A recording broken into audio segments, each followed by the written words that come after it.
अभी इससे पहले मैं आपको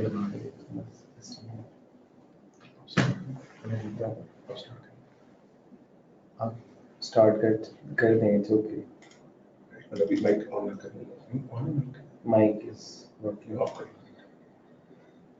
session has started it's okay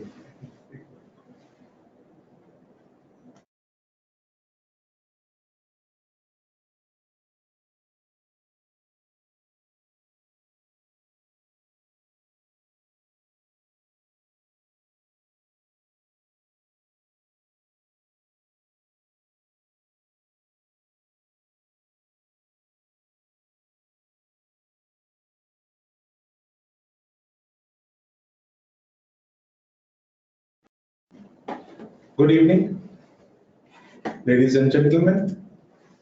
I'm Mubin, your resource person for today's session. This is the third session on the topic of leadership. In the past two sessions, we have been talking about basic concepts of leadership. In the last session, we discussed various leadership styles, if you remember. We discussed about transactional, transformational leadership.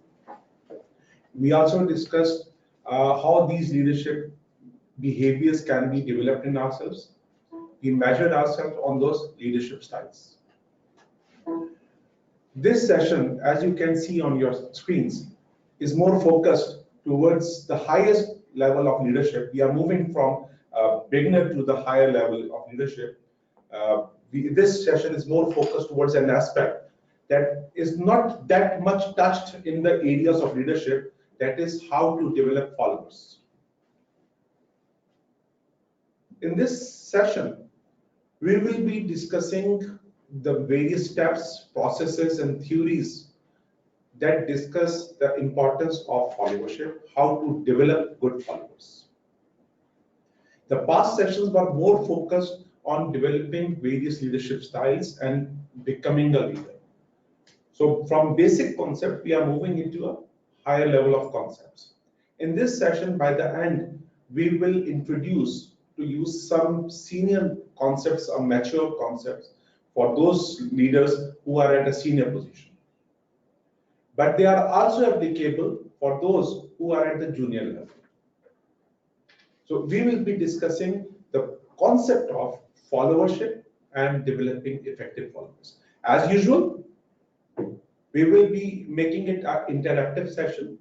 At times, we will open up your mics. We will ask you to respond through your chat box and other activities like similarly. So let me, before we start this session, let me ask you this question. How many of you think they are followers?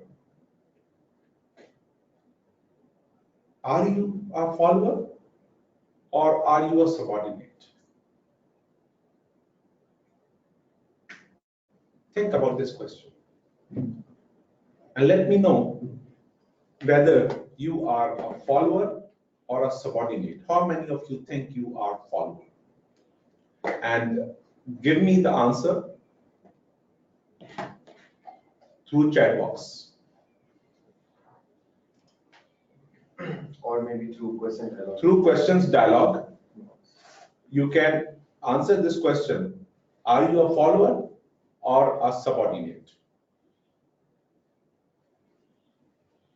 So Ijaz, you are a subordinate. Usman, you are a subordinate. Usman Yusuf Awan, you are a follower. Wow. Mix of both, Khurram. In the middle, Fahad. Imtiaz Ahmed, follower. Very good. And what do you think is the difference between a follower and a subordinate?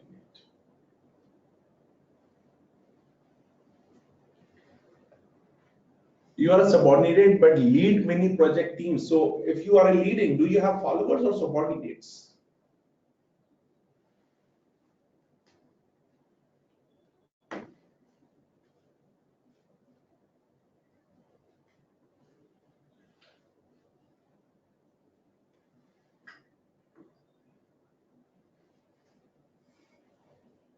Subordinate does what told, Usman Afzal.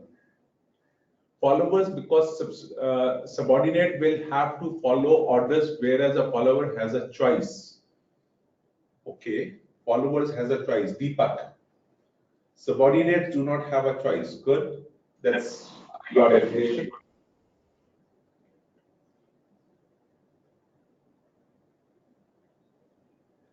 I have a land manager and we operate across functional organizational system. Primus. Welcome at Primus. Hope you will have a good time today too. So, but Primus, are you a follower or a subordinate? That's a major question.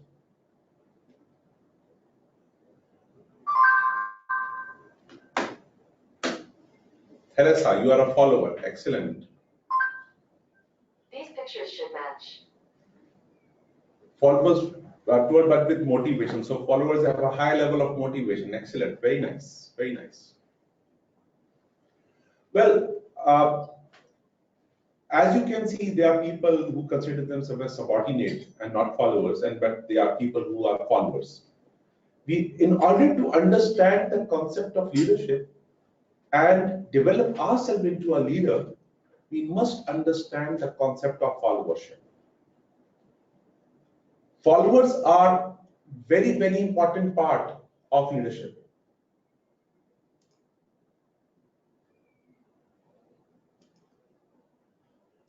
Without followers, well, leave it this question. Without followers, there could be leadership or not. Let's leave this question right now for time being. Followership is a concept. It's an important part of becoming a leader. And converting subordinates into followers is a major concern. And it's a debate whether subordinates are followers or not.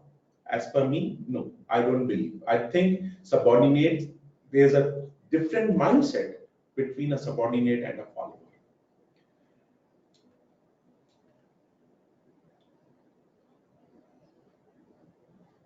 Just excuse me, this screen is a little disturbing me.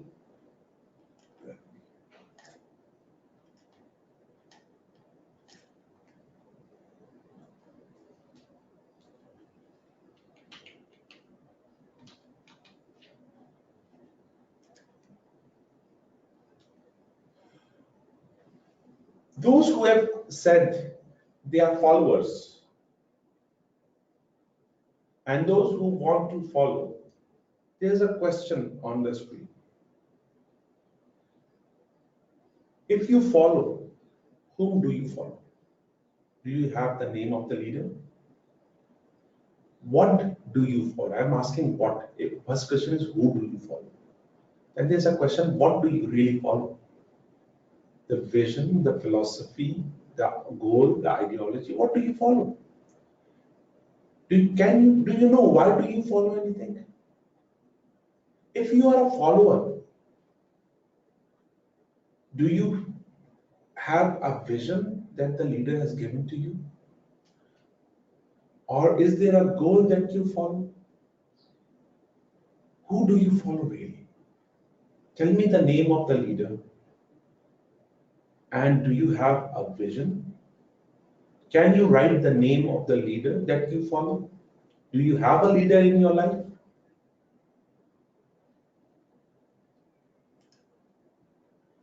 I'm waiting for your input now.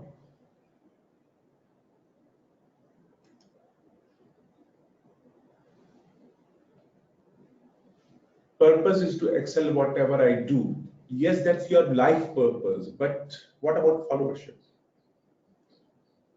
None for me, but would be great to have one. So you don't have a leader or you don't have, that's very bad. Because if you don't have a leader, you can never learn leadership. You must have a role model in your life. You must identify one leader, and a leader could be living or dead. It does not matter. You must have a leader in your life.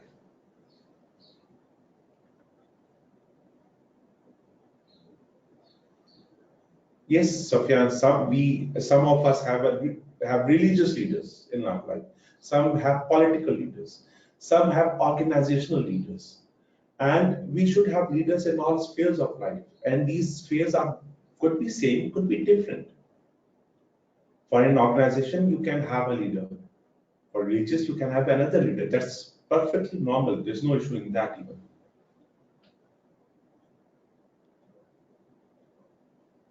I don't have a single Fahad. What do you mean by you don't have a single follower? Okay. Imtiaz, I follow the management style of my director. I follow his management good, so that's excellent. Deepak, I follow my management director as his vision is to enhance individual professionally. Excellent, Deepak.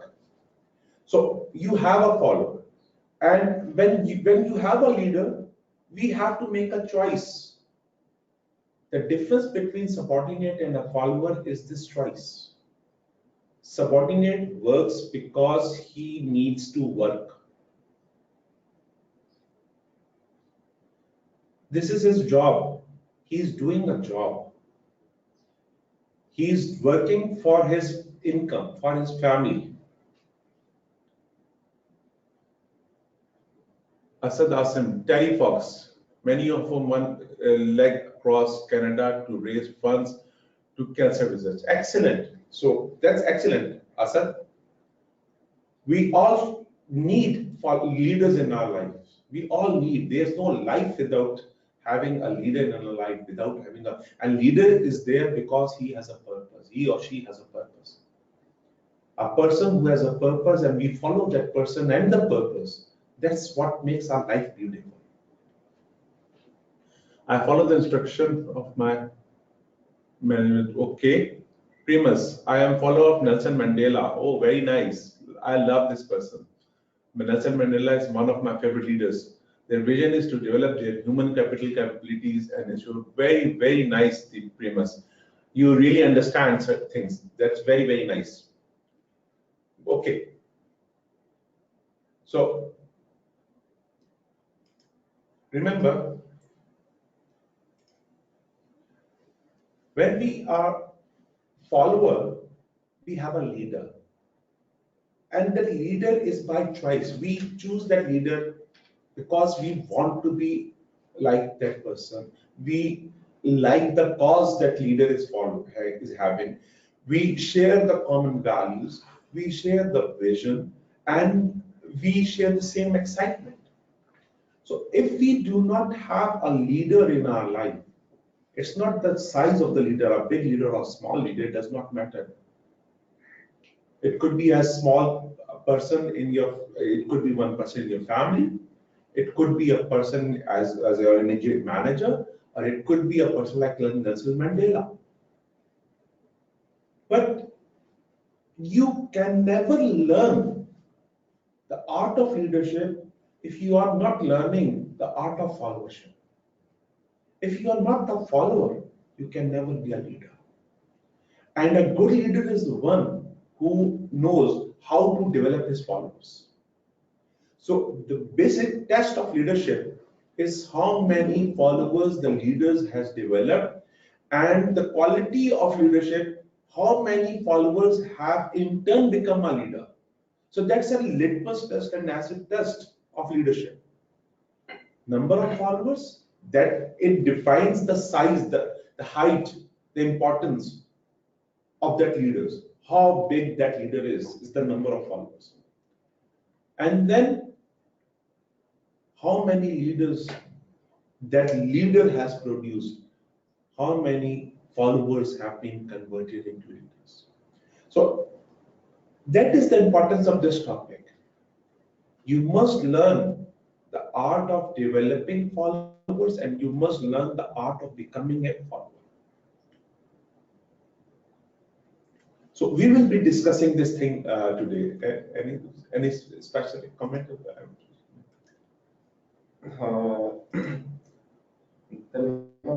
Asking to some extent, I can give my ideas and management. Listen, but overall, I am to follow management. So which category I could be? I can't see here. I can't see. So you could. No. You have to like. Oh yes. Sorry. To some extent, Talha, to some extent, I can give my ideas and management listen, but overall, I am to follow management. So which category I could be? No, see, you are using follow management. It's subordinate also follow the orders. It's your mentality, it's your orientation. You are following a purpose. It's not you don't follow orders, we follow purpose. We follow leaders. So when they give orders, we follow the orders of the leaders. The difference between a leader and a manager, we have discussed earlier. Leader is about a purpose. Management is about the task. They are interested in getting the task.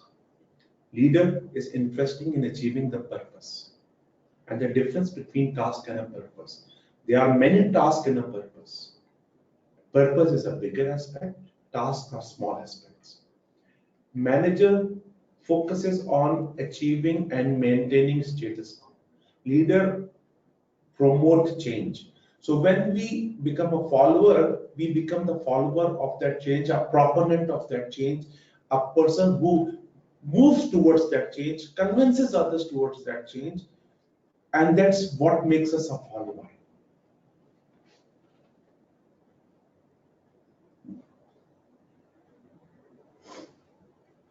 Okay. So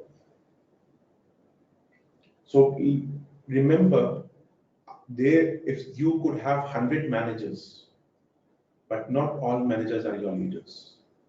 A person that you appreciate, you try to be like, or his or her cause you want to follow, or you own the vision or the purpose of that organization. For example, people working in charity organizations and other things, they own the purpose of that organization. Only then you become a leader. Otherwise, you remain a manager all your life. You never really rise to the level of leadership. You may have thousands of subordinates, very good friends, but no followers. So followership is a different mentality. Subordinateship is a different mentality.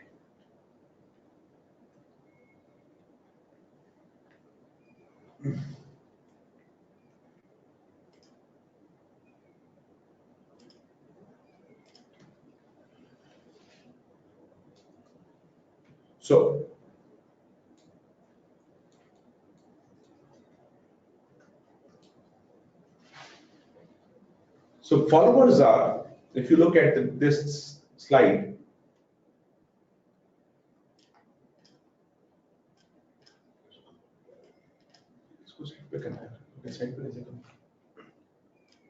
just click on the slide.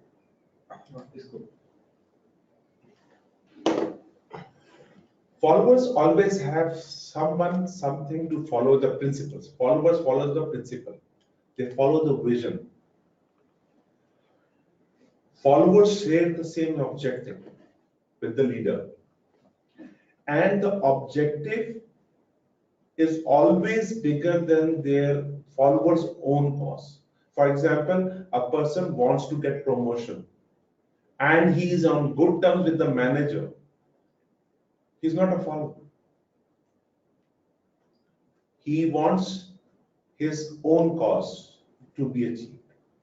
To be a follower, the cause should be bigger than your own self. You should be ready to sacrifice something for that cause. And you may not get anything in return, but the achievement of that cause. There's a word, very common word, vision. We all have heard that word so much. What is a vision? Let's understand this word. It's the most commonly confused, misinterpreted word in the areas of leadership. As you can see, vision is directly related to the objective that you want to achieve, the leader wants to achieve. Vision is the picture of the end result. What will happen when we will achieve, when we will arrive, when we will get this objective, this goal, the result that we want? What is the change? What will be the environment? How it is going to affect masses, people, our organization, our life, not my life only, but our collective life. How it will be improved. For example, organization is going through a change management process, change process. What will happen after this change is initiated and accomplished? What benefit will it bring to the organization, to the people? So that picture, the picture that you share with your leader, with your followers, we all see the same picture through the eyes of the leader in the form of the vision. Those who live in Pakistan, I can share with them, for example, when the country Pakistan was being created, people were looking at independence, the importance and the benefits of independence. Those who live in another country, they will have their own country's vision as well. Your organization might have a vision. How your organization will transform and what will be the benefit of that transformation on the life of the people who are associated with that organization. That picture, that living picture, it's not to be written on the wall. It is to be shared and dreamed every day. It lives in your heart. You see it through your mind, through your stories. So people follow vision. If you talk, if you have happen to listen to Martin Luther King's "I Have a Dream" speech, and I urge you, please go and listen to that speech, "I Have a Dream" by Martin Luther King, and look at the words that he is using. That I have a dream that one day black children and white children will be playing together. He gives you the pictures of what he is seeing will happen if we get this independence. So vision is the picture of the future that you will achieve once that change is implemented. And that is what people follow. People were not following Nelson Mandela. People were not following Martin Luther King. People were not following Muhammad Ali Jinnah. People were not following Gandhi. They were following the vision that they've promised them they will achieve. They were focusing on the objective of their movements. That is what followers do. They obey the order because those orders are in line with the vision. When orders are against the vision, followers do not follow. Subordinates do. Subordinates do not question. So, whenever you want to follow a leader, first question is there a vision that your leader is following? Do you own the vision? Is that vision part of your life as well or not? So when you have a philosophy that you want to pursue, when you have an objective that you want to pursue, and that objective and that philosophy and that end result is shared by many, it's a common thing, then you become a follower. Only then. So my question, after this discussion, I want you to define, we are discussing followers. What is the definition of a follower? How do you define a follower? Though I have given you definition, but I still want you to crystallize this concept and give me a definition. What, where, or who is a follower? What is the definition of follower in your eyes? What is followership?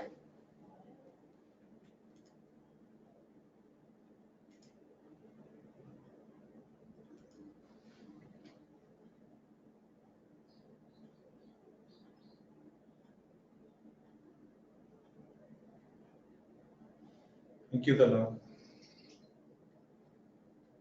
So what do you think? How do you define followers? Who are followers? How do you define them?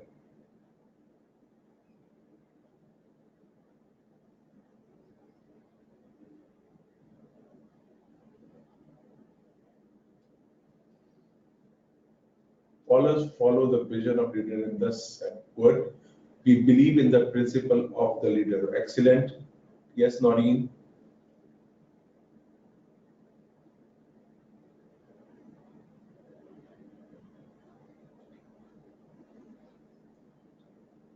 Trust the leader and work for a cause without monetary incentives. Yes, very nice. But incentive is there. It could be monetary or non-monetary. A vision could be monetary incentive. So it's not necessary. You could be a follower with a monetary incentive. So that's a vision that you want to be billionaire, and you and your leader share the same vision. So it's there's no badness in it.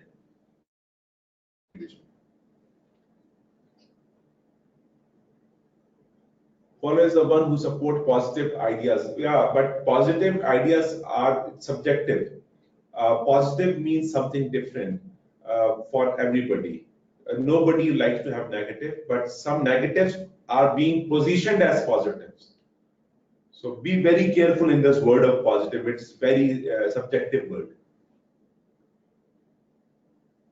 Yes, that's a good one. Person who traces the steps of role models. Very good, Umar. That's a very, very nice definition.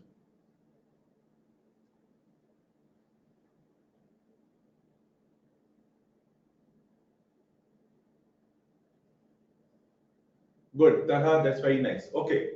So there are various definitions that you are giving. Very nice. Thank you. Thank you.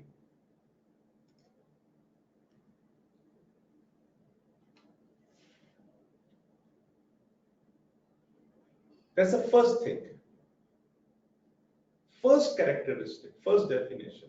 Followers demonstrate the capacity to willingly follow. There is no followership by force. It's a choice that you take willingly, that yes, I am going to follow this one. Nobody can force you to be a follower.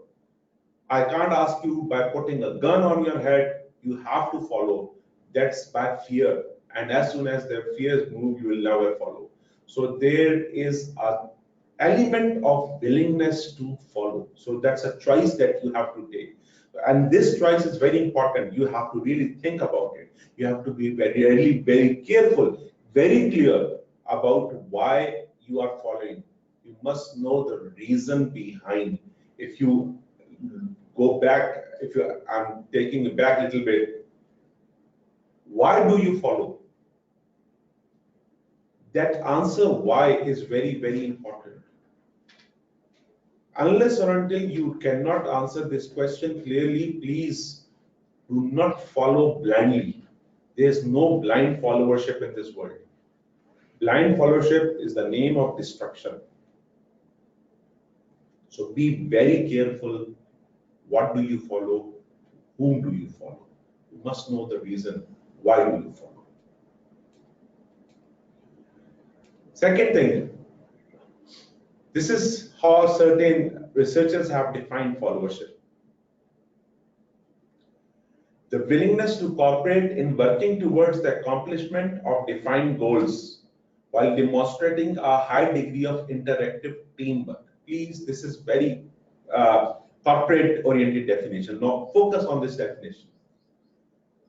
Willingness to cooperate in working towards accomplishment of defined goals. So when you work in a team that has an agreed goal,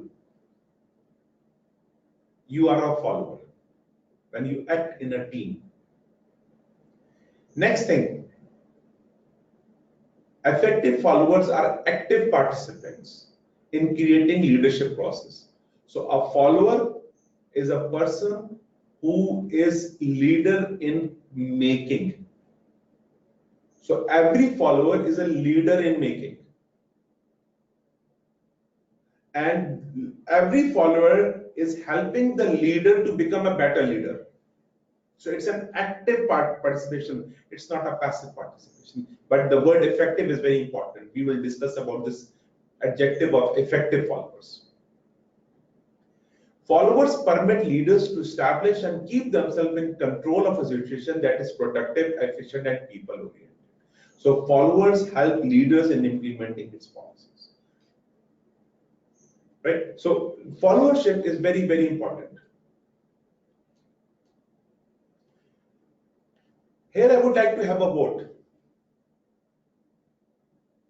Can we have a leader? Is there a possibility to have a leader with no followers?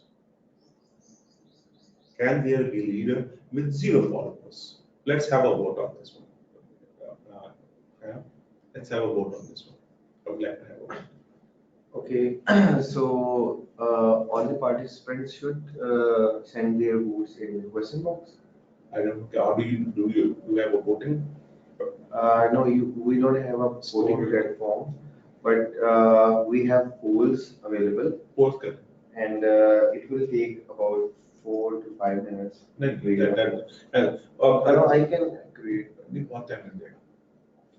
Okay, In the meantime, no, yes. Safyan says yes. Primus says yes in certain circumstances.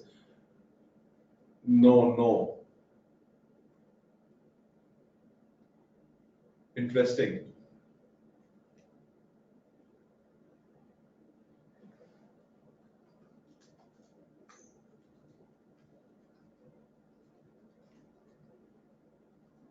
Most of you are saying no.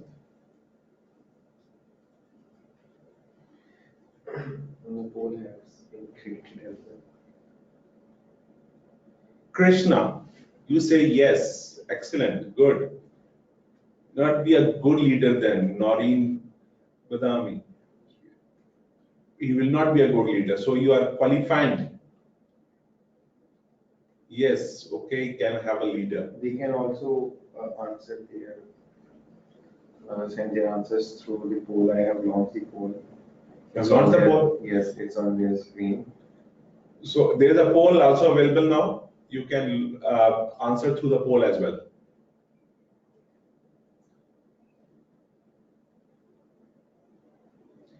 So there's no one to lead, Usman. So you think there's no one to lead?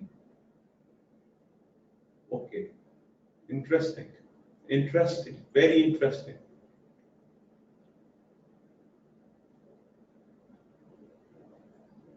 Okay, poll.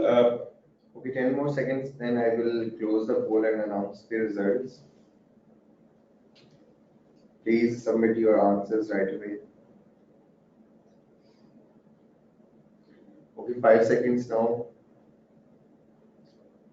And I am going to close this poll in a bit. Okay, so we have about 32% people voted for the poll. Okay. And 63% people said no. Okay. While 37% people said yes. So majority said no. Yes. Let me now give you a clarity on this area. The answer is yes. Why? Now let's understand the basic concepts of leadership. Basic concept. Leader only becomes a leader if he believes in something. Leader first creates a vision, he believes that vision, and then he starts to communicate. First, leader is all alone. There is no follower. The leader himself accepts himself as a leader. Nelson Mandela, Gandhi,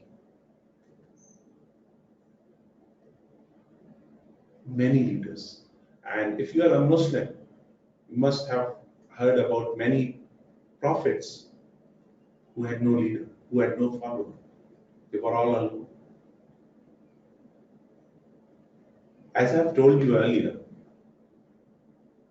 the leaders, the size of the leader, how great or how big a leader is dependent upon the number of followers.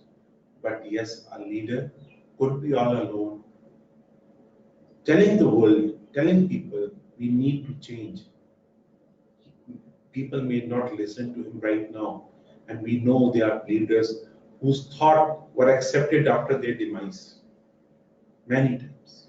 They were all alone, telling people this is not the right way to do things. This is not the right way to do things. Leadership starts from self. First, you should accept yourself as leader. You should have a change agenda. You should have some value to add to the world. And when people will start accepting your value, the vision that you are giving, you will become a leader with followers. In your home, you are a leader. In your life, you are a leader. If there is a vision that nobody in the world is following, but you believe in that vision, take up that vision and be a follower of that principle, that vision, even if no one in the world is following that vision, that principle. That is the beauty of leadership. Leader communicates its vision to people, and those who say yes to that vision, that philosophy, that value, they become the part of the team, they become the follower of that vision. Remember, nobody follows leaders, they follow the vision. Even leader himself follows a vision. So leader is a follower first of all. Was I able to communicate this concept clearly to you? The leadership starts with individual one, and he is the lone person to whom people respond. I think it is only a matter of time. Initially, a leader with vision may not have followers, Excellent. but ultimately he has to have followers associated. Excellent, Father. You are 100% right.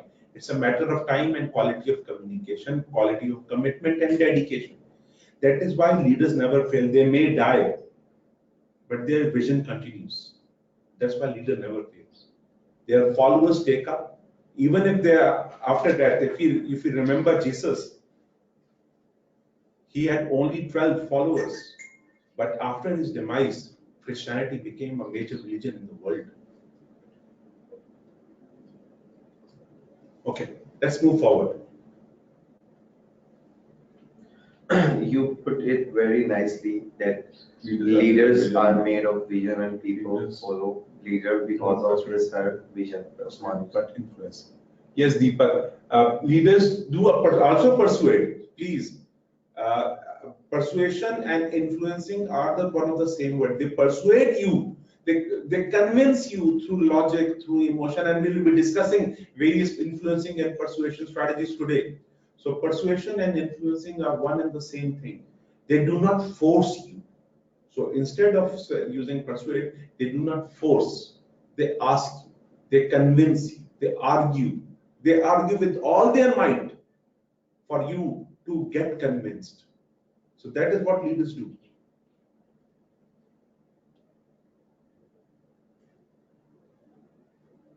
Okay, let's move on. Let's move forward.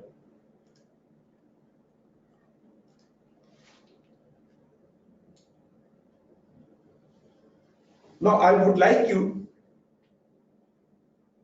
to think about what are the characteristics of a good follower.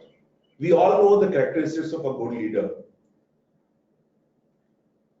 But can you tell me the characteristics of a good follower? I want you to share your answers with me on this chat box.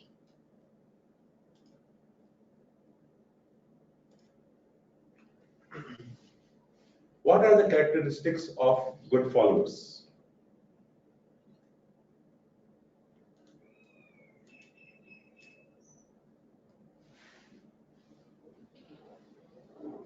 Characteristics: open-minded. They are critical thinkers and they understand difference between what's right and wrong. Very good, Usman. Have a chocolate from me for such a good answer. Good followers are open-minded to new thinking. Very, very nice, Deepak.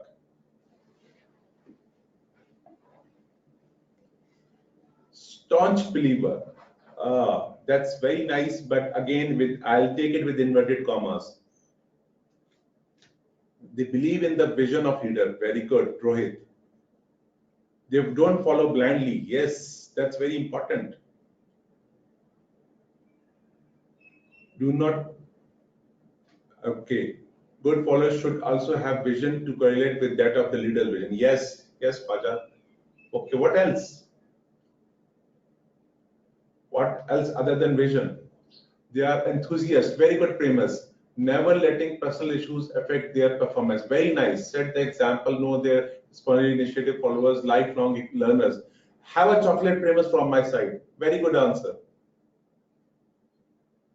They go beyond the limits for the vision, for excellent response. Very, very nice. They are very passionate. Very nice, very nice.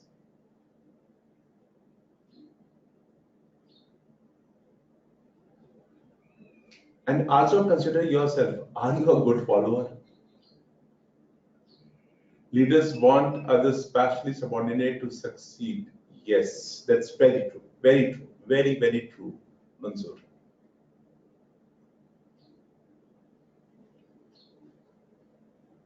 Okay.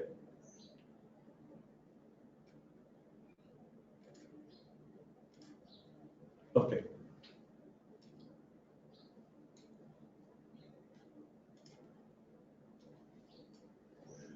First characteristics, followers are very active. They have high level of energy. They want to go out, they are excited. They have high level of positive energy with them. They are active. They are not passive. They are not laid back. And they are very passionate, as many of you have said. It is the level of passion that differentiates between an effective and a less effective and subordinate. Subordinates are not passionate. They are concerned about the task and their achievement on their own end. They say, I give it a damn if anything happens to it. If my job is secured, I'm happy. Passion differentiates the ordinary from the extraordinary, from normal from the followers. And this is level of passion that drives them. It's the passion for the cause, for the love of the cause, of the vision. And for which they will go to any length because they are passionate. So when we are passionate, we become leaders. We become followers. Without this passion, we are living our everyday life. If you are working in an office from 9 to 5, and you are just going there in the morning and coming back in the evening and getting a paycheck, and you are not motivated and passionate about what you do, then you are a very good subordinate, rather a bad subordinate, not a good one. Because a good subordinate needs to have some good characteristics of followership as well. Passionate, love what you do, have a vision, they have a vision, and the most courageous. Have you ever wondered why courageous? Why do followers need to be courageous? Subordinates are never courageous, but a follower will always be courageous. Tell me why. Why do you think courage is important for a good follower?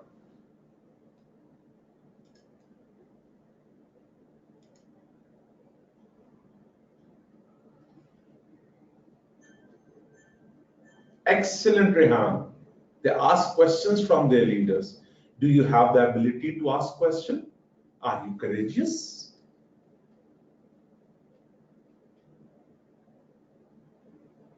Put yourself in this position. Ask this question. Are you a follower, an effective follower? Courage is difficult.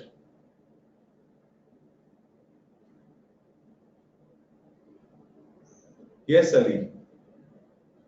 Courage gives you the ability to question the decisions and see if it is right or wrong, and to say no to the wrong decisions. That's what courage requires, and that's what leadership is all about. And that is why all followers are leaders. Either they are leaders in making, or they are leaders in themselves.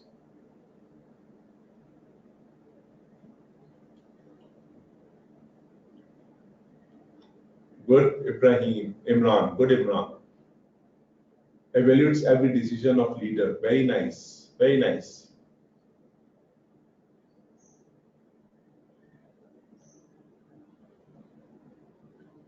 Courage is the hallmark of good followers.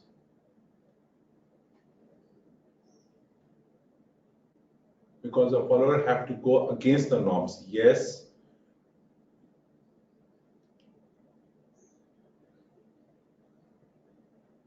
Evaluate every decision. They do not take every decision blindly. Yes, that's very important. Yes. So they are courageous and they are leaders, obviously. Followers must consider themselves as leaders. That's a requirement. A good follower is always a leader. That is why he or she rises to challenge the changes. And a good follower is expert in what they do. Whatever they do, they are expert. Most of the, in corporate world, followers need to be expert or they want to be an expert in that area. They are team players.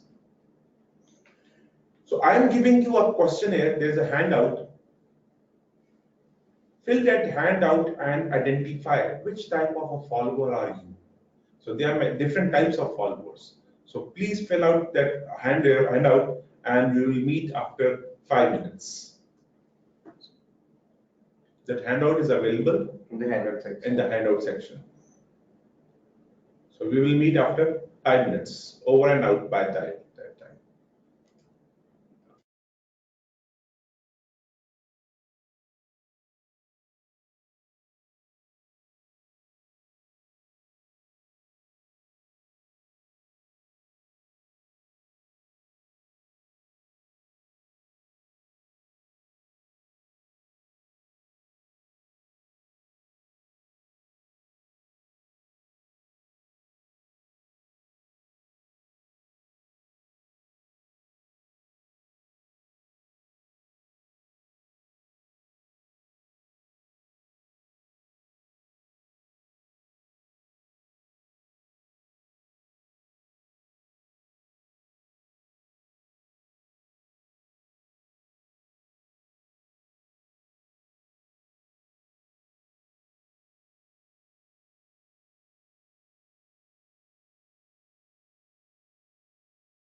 Please, we have given you time to fill the handout, leadership and followership style test.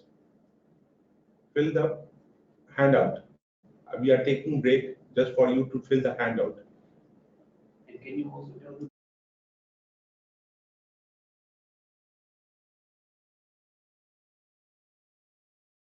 I am going to make an announcement in a little while. Mr. Harun is going to make an announcement in a little while. Please stay tuned.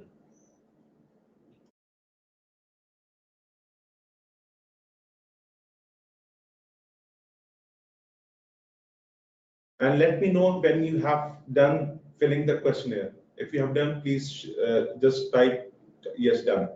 Thank you.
Hello, good afternoon.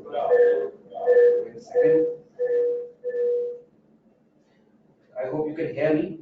I just had to make a few very important announcements. So since I knew that you were doing some exercise, I thought it was a good opportunity to say a few things to you. Number one, thank you very much. Very, very positive feedback that we've received from across the region, on these webinars, particularly the one on leadership skills and the series of 3 webinars. Please do send us feedback, even after this session as well, because this feedback is very important. It tells us, which direction should we follow in the future. But equally importantly, ACCA has globally circulated a questionnaire about CPD to all its members. I am sure you would have received an email lately about the CPD questionnaire or CPD survey as well. This survey is going to be available till the 25th of July 2018, which means if you have received the email, you have time right now to give your opinion about on the survey, but you have time till 25th of July for the survey as well. This survey, it's a global survey, but has some regional questions as well. It is very, very important for you to share with us, number one, which CPD topics do you feel are important for you in your market, for you as a person, etc. So that we can very quickly log those and we can see if there are enough resources or webinars or CPD sessions taking place on that particular topic. Number two, it has important questions like what should be the duration of these sessions, whether these sessions should be held through webinar, should be held through face-to-face, should there be a charge for these activities. ACCA does most of the webinars free of cost, right? So should there be a charge? There should not be a charge. Is the service free of cost at the moment? Should be kept like that? What month of the year is most convenient for members to attend CPD sessions? What days of the week are most convenient? What time of the day is most convenient? So based on this feedback, we are going to formulate a future strategy of our CPD events. How important is it, for example, for us to talk about, you know the 7 quotients of that ACCS is talking about. Technical and ethics sit right in the middle, but all other quotients, they're also equally important. So what is the best mix for technical CPD sessions and the soft skills CPD sessions, just like the one you're currently attending? Give us your feedback. This feedback is extremely important. Right? Based on this feedback, I repeat, based on this feedback, we are going to formulate our CPD strategy for the rest of the year and for the year to come. This survey happens once every 2 years. Right? So whatever your feedback is going to be, we're going to formulate a policy for the next 2 years on the basis of this. If the participation of members is insignificant, then we will not be confident that the initiatives that we are taking or the steps that we will take to offer CPD opportunities to members, we will not be sure whether they are relevant or not, or whether they are, they're being desired by most of the members or not. So please do take out time to give us your feedback about this CPD. Number 2, every quarter, a group of members are picked up and they are asked to give feedback on the initiatives that ACCA has taken. Okay. I think it is essential that you should be, number 1, looking for such a survey coming to you. If you do get an email, it normally is a very, very quick survey, about 10 to 15 minutes at the most. Right? So please do take out some time, give us your genuine feedback, so that it should in the end, in return, should tell us what are some of the good things we are doing, and what are some of the things that you want us to improve or work further upon. So please, my request to all of you, please do take out time, do give us your feedback after each webinar, after each session, and make sure that the surveys that ACCA runs, they're actually for your benefit, they give us direction. Right? So that's your opportunity to have your say about the ACCA initiatives. So that was the announcement that I had to make. Thank you very much, and back to Mr. Mubin, who's going to run you through the rest of the session. Ms. is asking, will you send us link of the survey? I think that's a unique link that is sent to every member, so that we know which member is giving that feedback. Right? So I don't have a single link available for this survey. It is being sent by an automated system to all members. However, if you don't get an email between these days, before the 25th, if you don't get the CPD survey email, you should be writing at members@accglobal.com. Tell them you did not get the opportunity to give a feedback on the CPD survey. Right? If you haven't got it yet, you may just send out an email to members@accglobal.com right now and tell them that, look, I'm expecting the survey link, so that you're able to give your feedback. So that's how you can get the link. If you're still unable to get it, I'm always there. Send me an email, and I can talk to somebody at the head office to make sure that the survey links are sent again and again during this time. Any further questions? You know my email address. It's haroon.jan, harron.jan@accglobal.com. Do share your feedback with me, and I'll be more than happy to respond. I hope a lot of members who are unable to attend or who missed a part of the webinar, they do write to me about the recording links, the resources, where have they been placed, where is the presentation, etc. So we've made sure that we write to every member who is registered for the event to be able to attend this session afterwards as well. So when you receive your certificate, those who have attended the session, when they receive the certificate, in that email, the links to the recording and the links to the resources, the place where the presentation resources have been kept, they're shared with them. Similarly, those who haven't recorded, haven't attended the session, they're also sent the recording link and the resource link, right? So do let us know if that's helpful. Do let us know if watching the recording afterwards is helpful as well. And that's all from my side. Thank you very much. I hope you have a very pleasant, interactive rest of the session also. Thank you.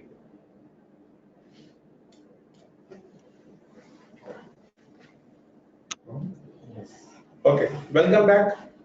So you have filled the questionnaire. You must have identified your style. So what style was there? Can you share your styles with me?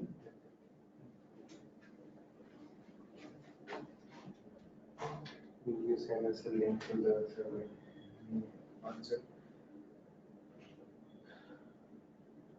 Lots of people have said that yes, they have done with the survey and their scores are here, and you can scroll to see their yes down section you want to get you can okay. Okay. 2.68 mixed. Good. 3.4.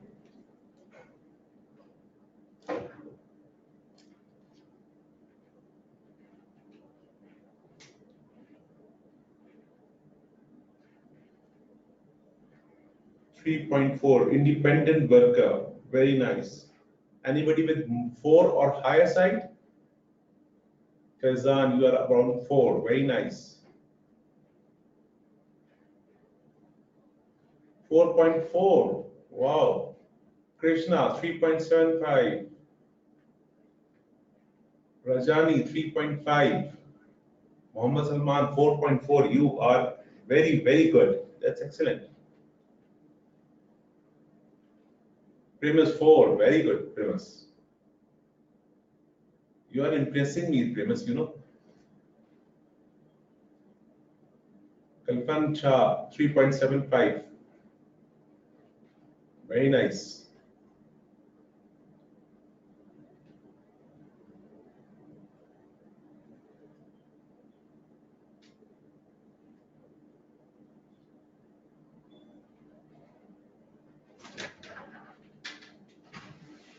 Very nice, very nice, excellent.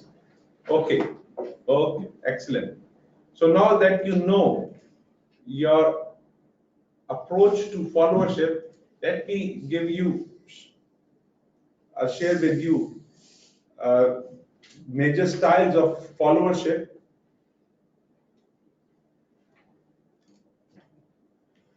According to Kelly, there are 5 followership styles.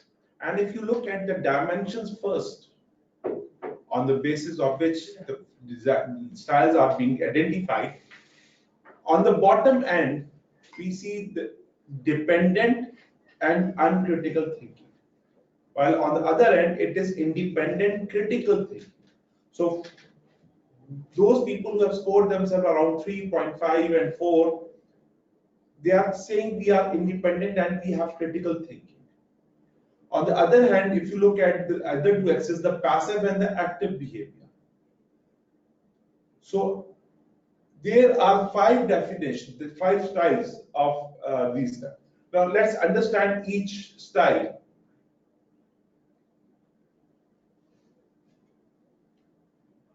Starting from alienated follower, you see alienated follower is the one, or rather start with a passive follower, that will be better rather than alienated. Passive follower is the one who is dependent on others for their thinking, for their task. He or she needs constant guidance. They do not have the ability or the courage to challenge the decisions, the actions, tasks. They are more or less a clerical thinkers, doers without critical thinking, and they are passive. They are not actively involved. They take whatever is given to them and do it minimum on the minimum level. So these are the passive followers. They are still followers, but not a good follower.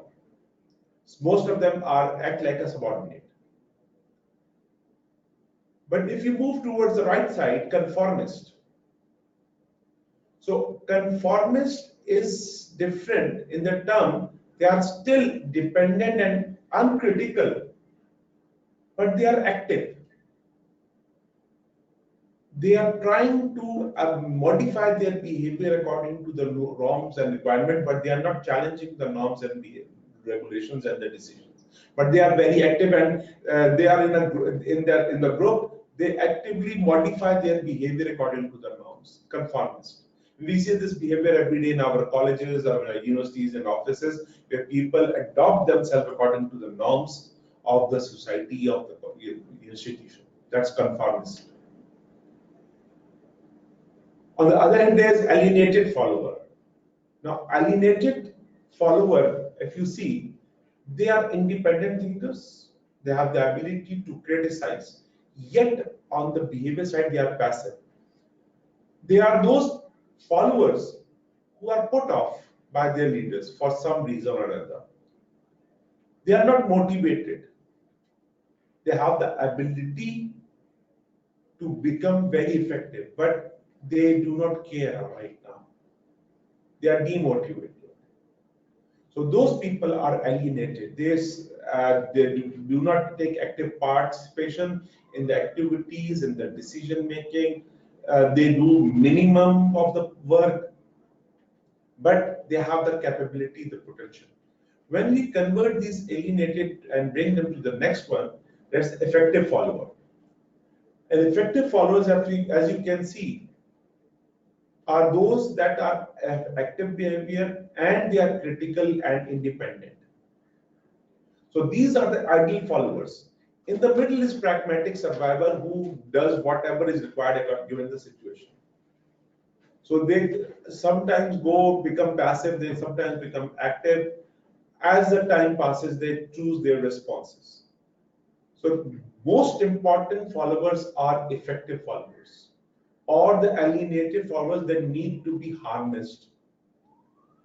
The passive and conformist need to be worked upon their courage level, their thinking level, their development. They need to be developed.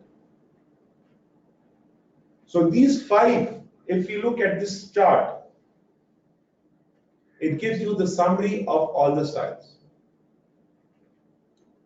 The pragmatist question the lead decision, but not too critically and not very often. They score middling in the independent thinking, middling in the terms of engagement. So pragmatists who are in the middle, they have the ability to move in any dimension, but they are not all the time effective. They are not all the time alienated. They move, but that's not a good position to be in. You need to be in an effective follower situation.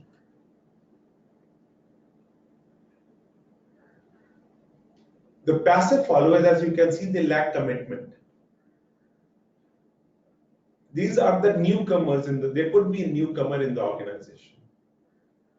You have hired a new MTO or a manager or a sub person who is first observing, who does not have that high level of commitment. It's a passive.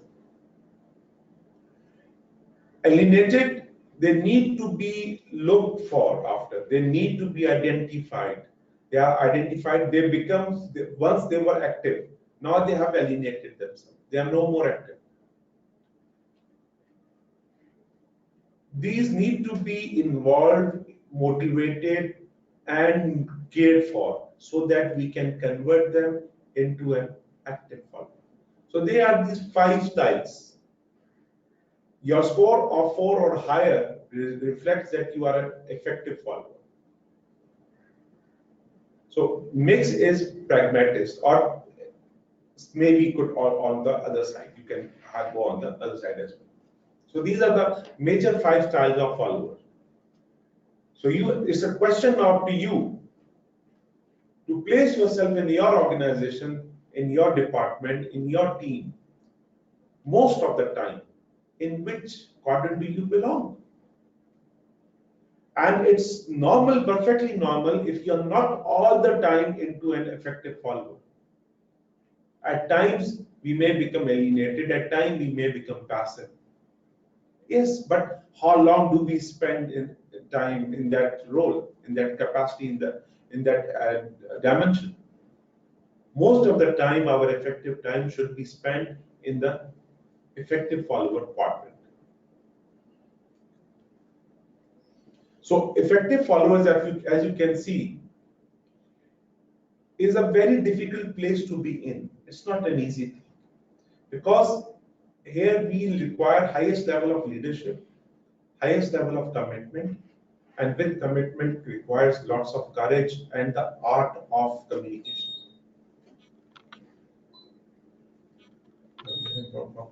We are working properly. They take on responsibility, they take on the challenge, and they work to their fullest towards achieving their goals. They are the learner, they have the flexibility, they have the adaptability, they have the courage to challenge, they have the ability to change, they promote change, and they change themselves. So they are learners. It's a very difficult position to be in. You have to learn this art. And you can identify effective leaders very easily. All effective followers are effective leaders. And if you recall, if anyone of you have ever heard the story of GE General Electric, when Jack Welch retired, he gave world number of leaders, effective leaders. One of them became the CEO of GE, others became CEO of other organizations.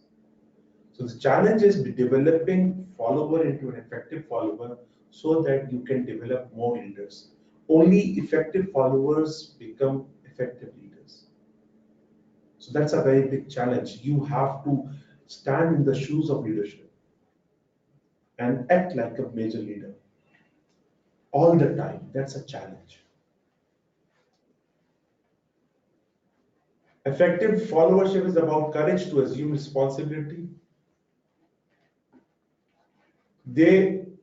A very important point here, effective followers are not security driven. If you look at this word very clearly, effective followers do not presume that a leader or an organization will provide them with security, permission to act, or personal growth.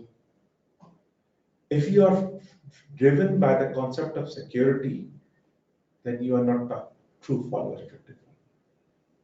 There is no concept of security in followership. Remember that thing. Don't work for security. Work for the cause of growth. They initiate the opportunities through which they can achieve personal fulfillment. Now, this word, they initiate the opportunities. A hallmark of a good leader and effective follower is initiation, taking ownership and initiative. They identify new opportunities of growth. They take those initiatives. They become the change agents. They promote those improvement plans. They take constant initiatives of improvement.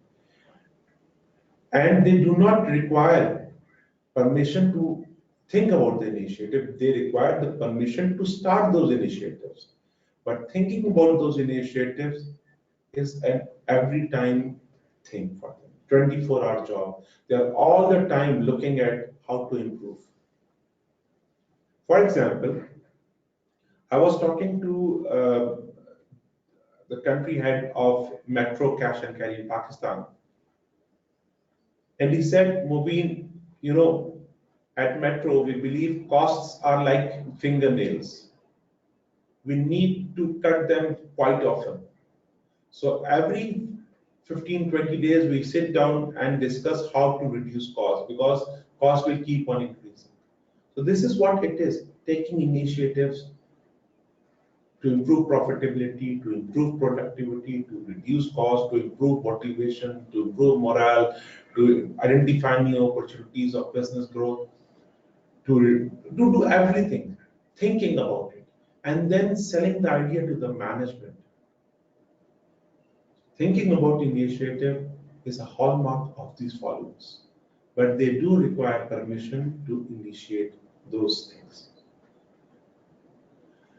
And these initiatives help them enhance their potential, and it allows them to improve their capabilities and the organizational capabilities as well. So a very important hallmark of effective followers is their passion, their love, their level of ownership for the organization, for the cause. They keep on thinking 24 hours about that thing. And this love gives them the courage to challenge. Whenever you take an initiative, you challenge a norm. You do not take things on the face value. You identify how can you improve and you challenge. That's why you need a courage to challenge.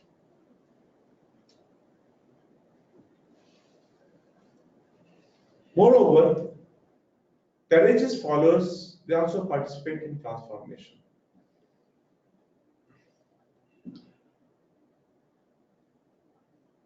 They accept the challenge, they take the pain of change, they become the role model of change, they become the change agents. People ask them not to change. People resist change, but they become champions of change. So that is what effective followership is all about.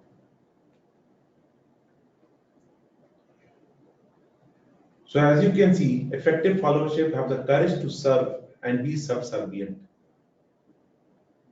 They serve. They are there to serve. A follower can provide strength to the leader by supporting the leader and by contributing to the organization in areas that complement the leader's position. So followers are there to help leaders to complement the effectiveness of leaders, the weakness of leaders.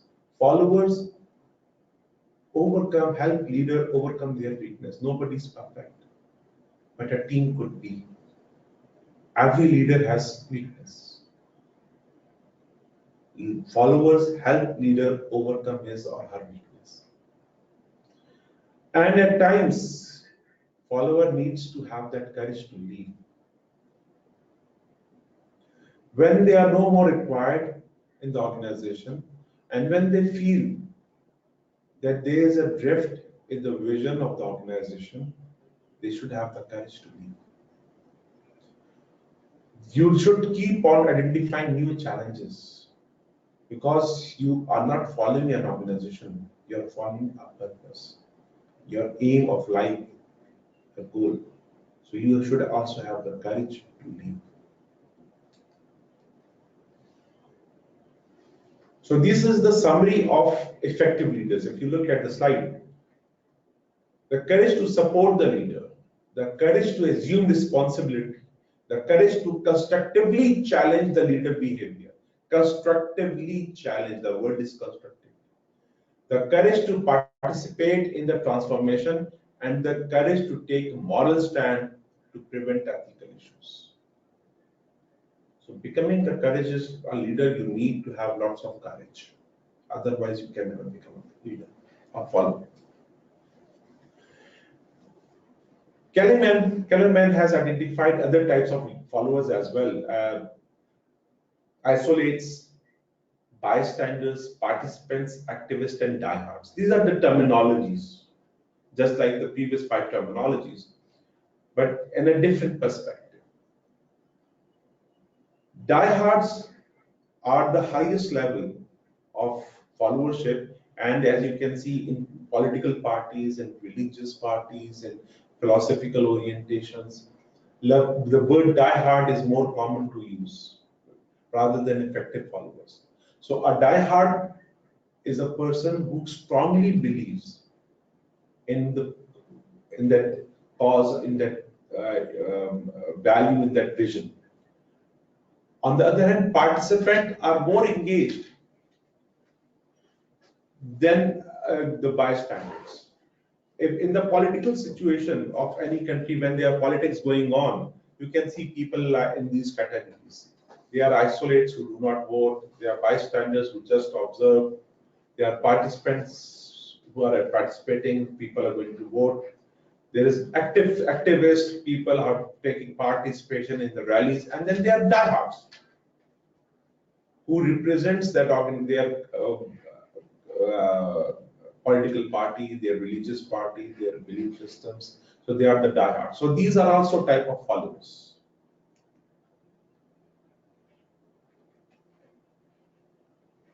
Question is,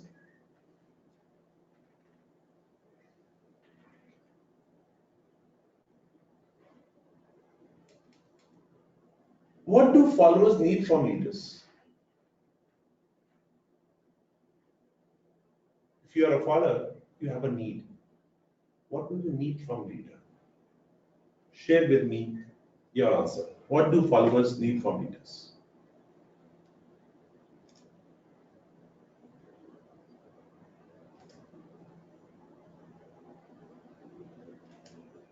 Clear direction, yes. Negotiation, recognition, yes. Motivation and clarity, very nice. Direction, very nice.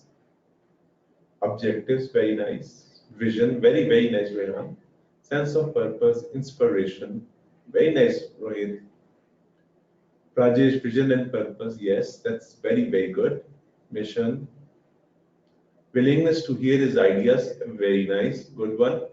Must be honest, very, very important, very important. Vision.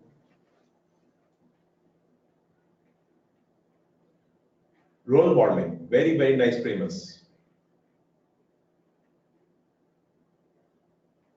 You always come up with a different answer premise, very nice. Truth, very subjective area, Shoaib. What is truth?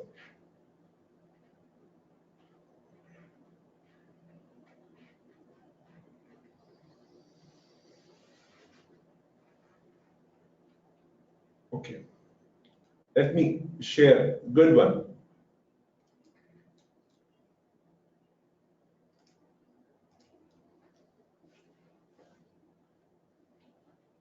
Obviously, that's the obvious first thing. Goals and directions. Follower look towards their leader for their vision, their goal, that where are we taking us? Where are we going? Leaders set the direction that followers follow. Leaders set the goal that followers need to achieve.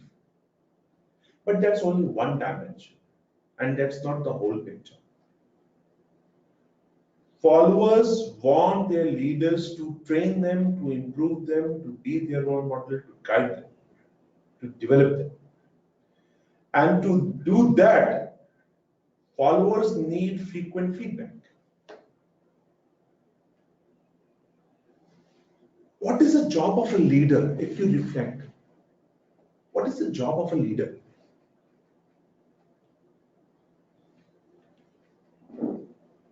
Job of a leader is to develop people.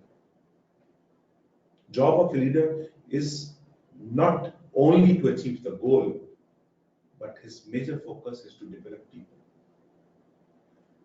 So leaders' main job with the followers is to help them become what they want.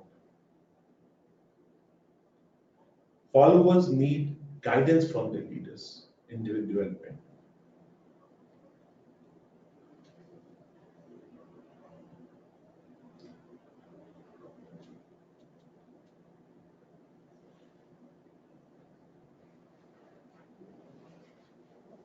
So leaders have a duty to create relationship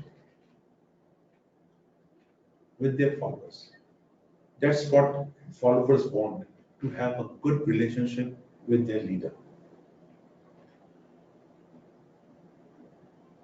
If leader is assuming that followers are not effective, they are not good, they are not competent, they are not passionate, then there's no relationship.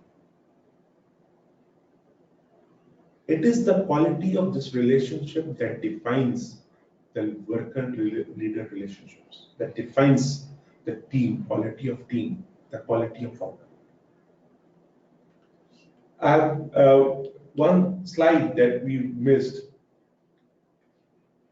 Followers want their leader to be honest. Yes, some of you have identified clearly. Yes. Leaders should be worthy of trust, trustworthy. Followers want their leader to be trustworthy. Otherwise, we will never make them our role model. Followers looked up to their leader for motivation, to influence. When followers are down in the times of challenge, when things are not going right, followers need leaders' energy. Because if leader is also down himself, who will motivate leader? If a follower is motivating a leader at that moment, that follower is the leader. People need energy, positive energy from their leaders in order to motivate and move forward. Followers do not want their leader to be competent in all areas. No, they know that's not possible. They want to give their services in the competent area. But followers need a competent leader. Please understand. A leader has to be competent in some area, in one area or another area. But a leader can never be competent. So followers need a competent leader. But they also need a leader who knows how to learn, how to grow. A person who can motivate people, who can groom people.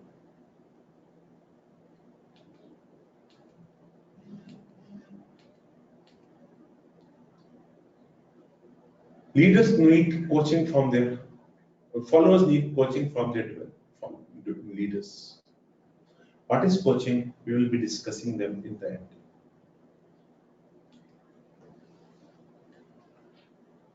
Here I would like to take a 2-minute break, and before we start this leadership theory section, I'd like to take a 2-minute break. Thank you.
Okay, welcome back. Before we were discussing what do followers want from their leaders. Based on that concept, there is a theory that defines the quality of relationship between follower and leaders. There are many theories.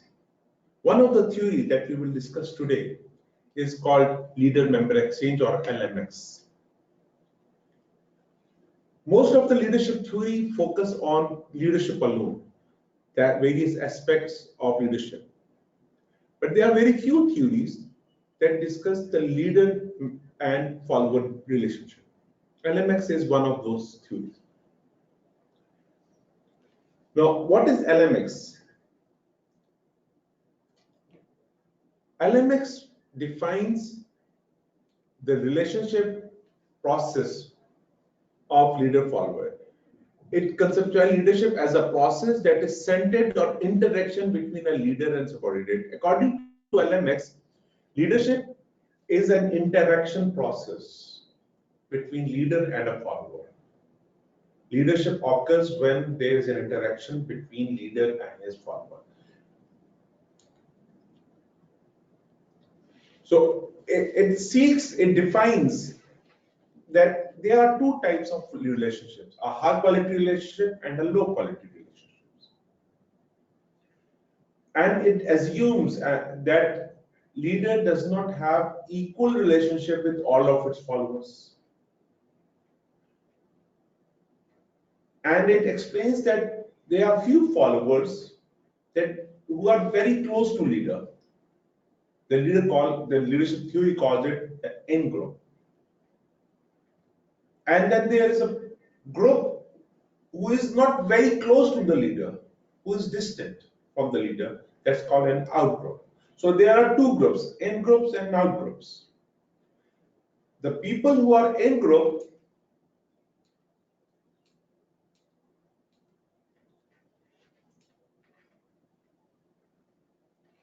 they are close to leader. They share leadership responsibility with the leader. Leader listens to them more, and they enjoy more perks, more leadership, leaders trust, and they get more opportunities of growth and more interaction with the leader. On the other hand, there is an outgroup. The outgroup are those people who meet with leader or with a distance. Leader is not approachable to them as readily as he or she is for the in-group.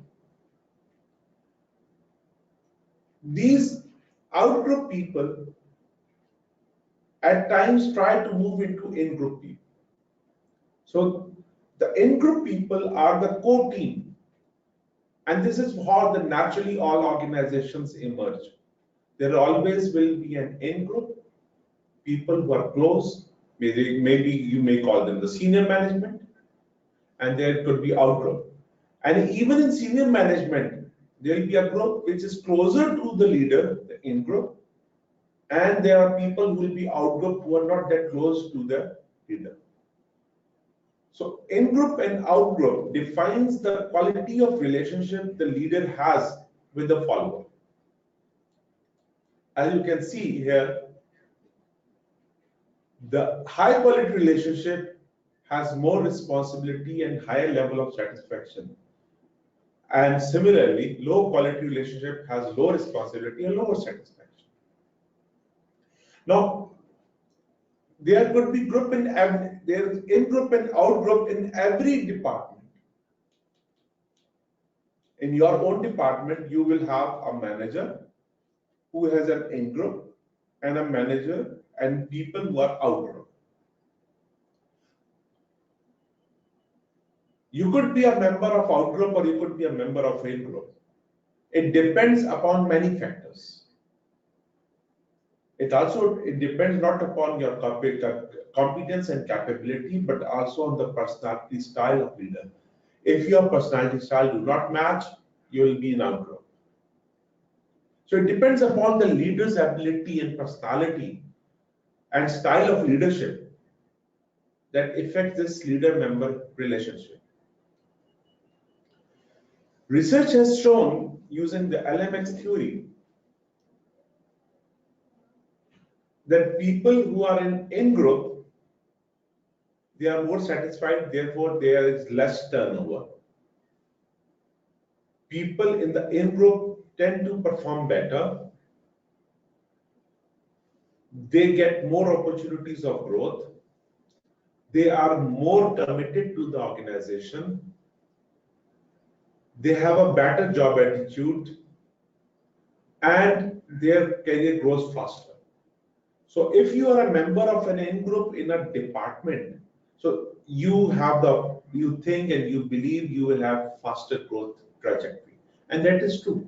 And that is why most of us try to be the apple of the eye or closer to the leader, in the limelight with the leadership.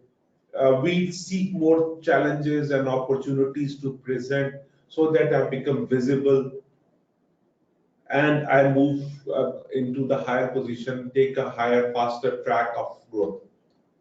So that's in-group. Leadership, LMX, has a disadvantage as well. Can you share with me what could be the disadvantage, negative side of such a practice, this theory? Leader member exchange where there is an in-group and out-group. And are you a member of any in-group or out-group? What are the disadvantages, first of all, of in-group and out-group?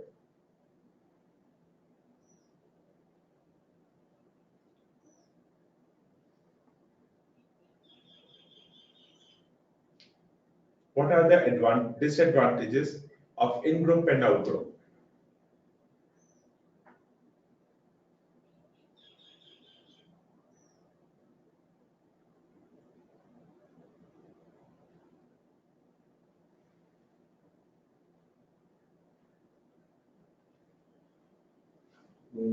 I didn't get the question clearly as my internet is unstable. Oh, okay. Premise, the question is, leadership LMX theory says there's an in-group and there's an out-group. What is the disadvantage of having such a leadership style when you have an in-group and you have an out-group? Advantages to many people Too many people in group can lead to a lot of difference in opinion. Okay, but what is the disadvantage of this in-group and out-group theory? In group, great responsibility and pressure, and then Okay, career progression slow, but one career have a more principle oriented. Okay, but be more precise. Leader might be blinded by input of inside followers. Yes, good. That's good. That's very good. Safyan, are you part of any outgroup? Have you ever experienced this concept of outgroup?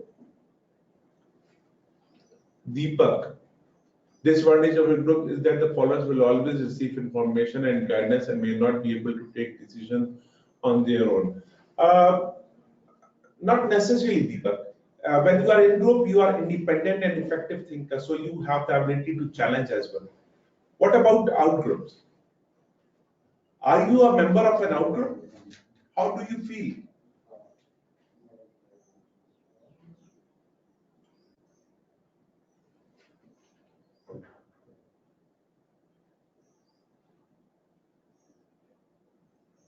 Sanjana, I don't understand what are you asking?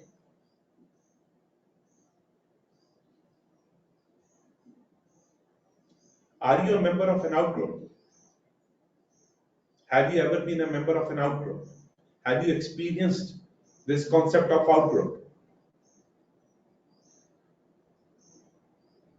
Have you seen this phenomena of in-group and out-group at your organization?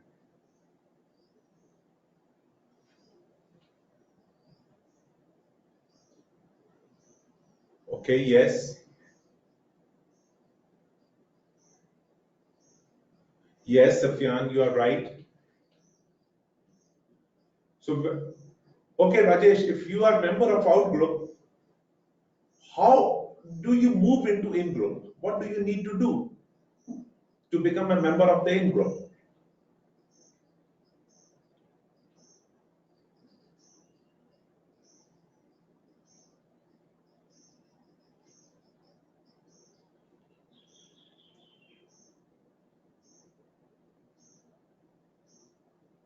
What do you need to do to become a member of the in-group?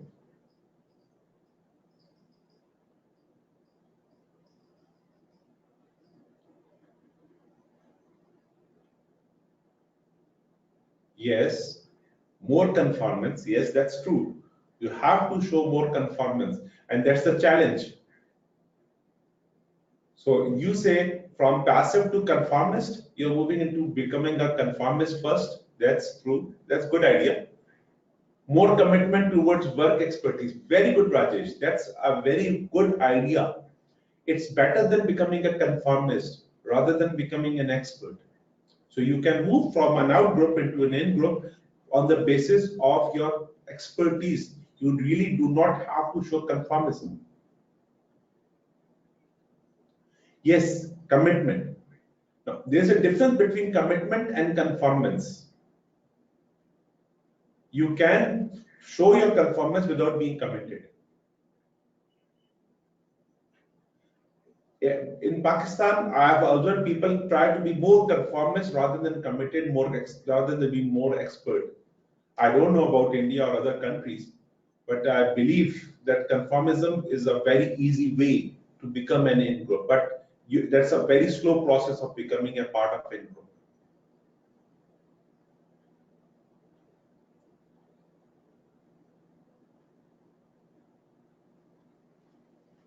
Okay.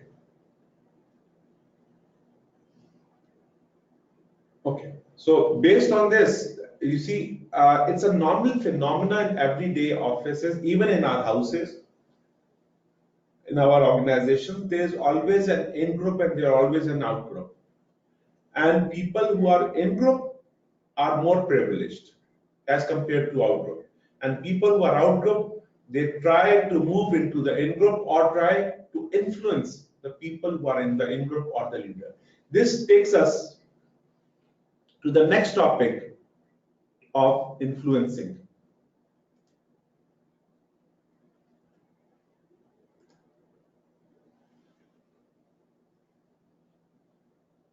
Influencing is a process where a follower can influence a leader and leader can also influence a follower. If you remember, the definition of leadership is the process of influencing each other. So process of influencing is leadership. So followers are allowed to influence their leader and leaders are supposed to influence their followers. So influencing is an ongoing process. Let's look at what is influencing. And with the word influencing, there's a concept called power. They go hand in hand. We can use different powers. Leaders have different powers.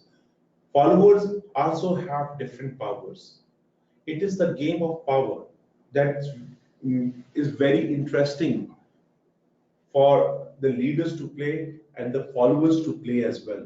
So both sides play. It's a misconception to say that only leaders have the power. No, leaders and followers both have powers.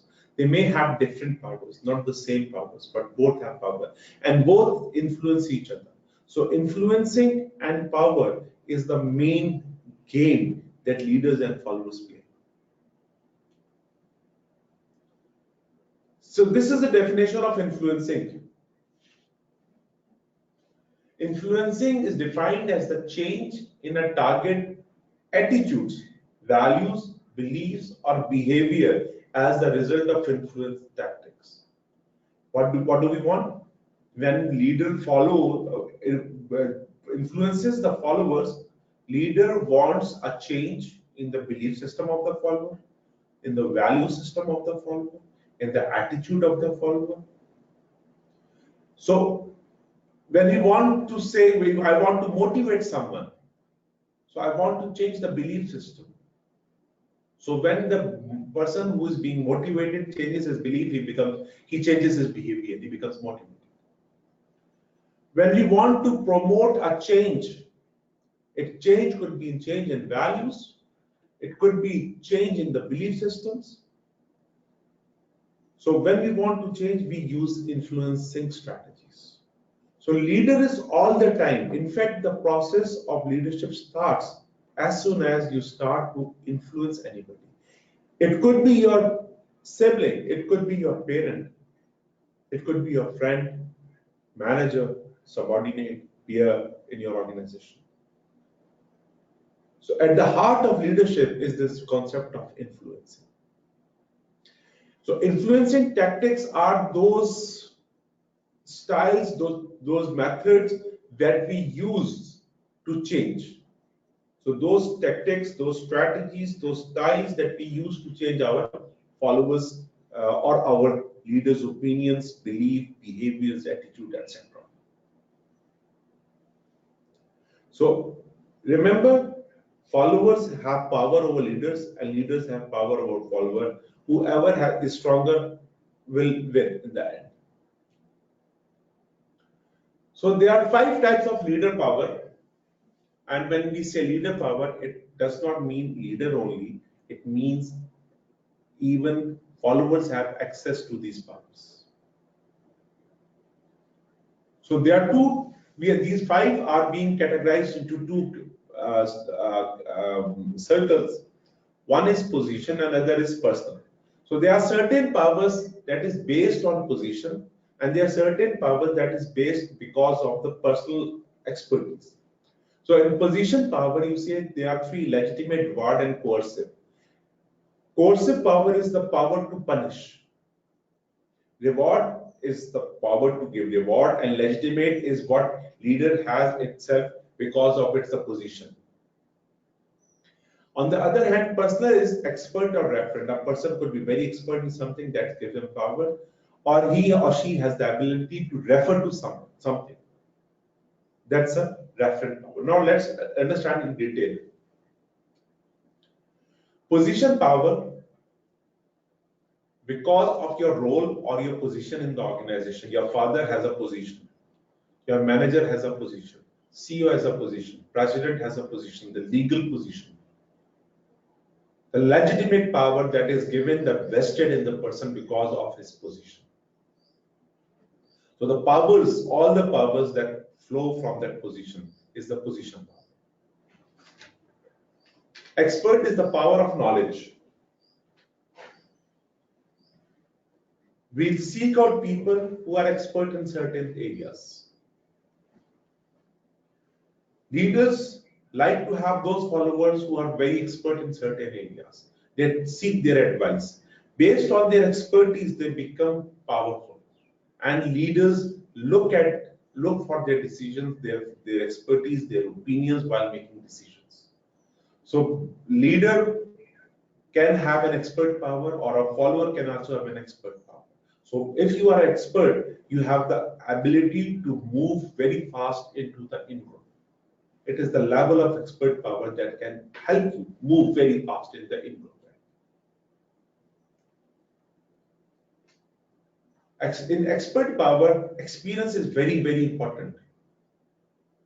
Lack of experience in any area represents you do not have the ability to handle this multidimensionality of this task. I remember an incident from in one of my classes. While teaching leadership, a student asked in an executive MBA class, he said, when I want to be a GM or a CEO of an organization when I get out of this university. Why it is not possible? The instructor replied very beautifully to that student. He said, let's imagine you have bought a Lexus, a Mercedes, a higher-end car. And now let's suppose you want to hire a driver for that car. What should be the minimum qualification for that driver? The boy replied, the driver should be of middle ages. He said, why not 20, 25? He said, no, he's not expert. He does not have that experience. He does not belong to the age of maturity. He said, very good. Okay, what else? He said, he should have an experience of driving such a car. I said, oh, you need experience. How long? Minimum 5 years experience. The teacher replied, for your car, which is around, let's say, 1 crore rupees, 1 million rupees, 10 million rupees expensive car, you need so much qualification. But for an organization that is a multi-billion, you don't need any experience. First, get that experience so that you become the driver of that car. I really enjoyed that answer. So expert power, experience is very important. But remember one more important thing. It is said that Stephen Covey once came to India and gave a lecture. After the lecture, one of the industrialists stood up and said, Mr. Covey, I've been in the business for 25 years and I've not seen this being practiced. I don't think this is practical. Covey replied, sir, you have been in the business for 25 years, but you have only one experience. And that is repeated 25 years, 25 times each year. So experience means multiplication of different experiences, not only doing one thing 25 times. So your experience should be diversified so that you can understand the dimensionality and multiple aspects of that problem, that issue. Expertise does not mean one-sided only. It has to be grounded in multiple sides as well. Referee power comes from personality characteristics that command identification, respect, and admiration so that others want to emulate the person. People refer to you as an authority, or you have the ability, this thing. You have a strong identification with the leader. You are referred to. It's a sort of an experience, but it's a referent. You have the ability to refer to others people. You are a gateway. It's a referent power.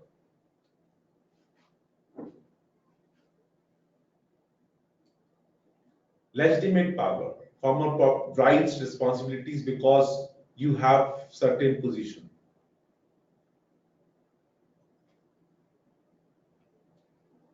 Reward power, when you have the ability to reward something, someone, or punish someone. That's reward power. So the potential to influence others through ability to administer reward is a joint function of the leader, the follower, and the situation. So reward power is your power to motivate someone through the reward. If you have the ability to give reward, that gives you the power to motivate others. And there could be extrinsic reward and intrinsic reward. We have discussed a lot previously on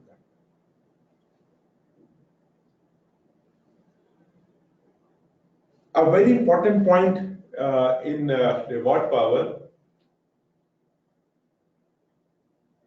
you should be able to give the reward. The reward should be big enough to motivate, and it should be important for the follower.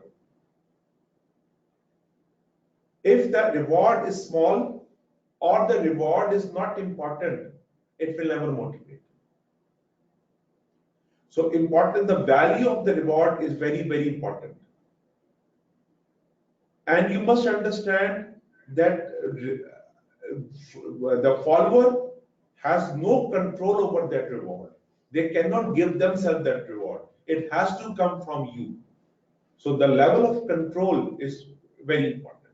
So importance of the reward, the size of the reward, and the characteristic of the reward is very important. That means not everybody will be motivated by increase in salary. Some will like to have more power and a better position than salary.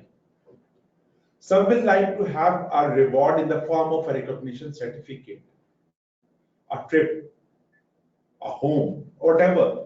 So reward varies from person to person. You must understand what reward the person is willing to do. Somebody will not even want a recognition or a reward. They will just do it for the cause. So you must understand how you are rewarding your followers. What is the power of that reward? On the opposite of reward is a coercive power. So we can take away something from their lives. I can demote you, I can fire you, I can punish you. So whatever I can do is my reward, is my coercive power. It's just the opposite of reward. If I can give you reward, I can also give you punishment. Remember when we were discussing motivation, we said we must show them what is in it for them, and we must also show them what will happen if they do not achieve. It is the balance of both that motivates people. Never show only one aspect. The reward must be with some punishment.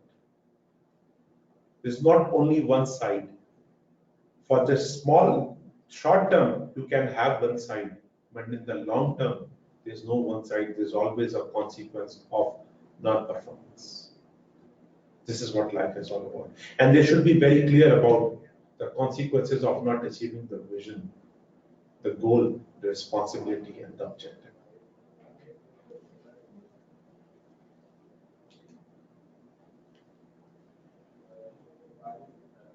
At times, fear as a motivator is used very commonly. Leaders who are not very effective or trained in leadership styles rely more on fear. We may have experienced this thing a lot in our life. Many of our teachers used to motivate with fears so that students will appear in the classroom. For example, if you do not appear in my class regularly, I will mark you absent and your name will be struck off. This is coercive power. What if we take away the attendance from there's no attendance. There's no fear of attendance. Those who will come because they want to learn, those who do not want to learn, they can leave. No issues. Similarly, in our family, in our house, our parents at times motivate us to act according to certain rules by fear. Our bosses do this fear. The coercive power is very easy to use because it may at times be flown, it may be shown because of the legitimate power, the position power. But it is not the best way. Too much reliance on coercive power will demotivate. Should be very careful to use coercive power, the punishment power. Must try to balance with reward. Encourage for positive behavior rather than discourage for negative behavior. But you must show them both sides, the rewards of positive behavior and the negative sides of the negative behavior, the discouragement. How do we discourage them? And at times, followers can also use coercive power. I will leave. I will stop doing. Unions use coercive power. We will stop the work if you do not fulfill our demand. That's a coercive power the unions have. Children use coercive power. I will cry, I will shout. That's a coercive power. Too much use of coercive power makes the leader use heavy hand. Punishments, more punishments. People may throw the people from in-group to out-group or fire them. So that is what happens. Coercive power should be used with logic, with care. It's the easiest to use, but the most difficult to handle. In the long run, it's destructive. It needs to be balanced with the reward power. So when we use power, this is what happens. When we use positive position power, we create compliance. But excessive use of position power creates resistance. Use of personal power creates commitment. When people love me and I use that thing for a cause, people become committed. That's a personal power because of my love, my affection, my followership. But when I say I'm the leader, I'm the boss, I'm the manager, I may force people into compliance, but at the same time, it will lead to more resistance.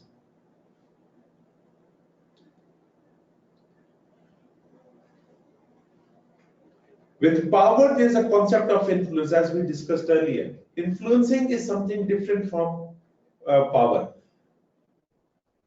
Influencing is convincing people without using legitimate power or position power. It's using other techniques of influencing. So in influencing, we use other sort of powers, other tactics. For example, as you can see, there are 7-8 types of influencing tactics. Let's look each one by one.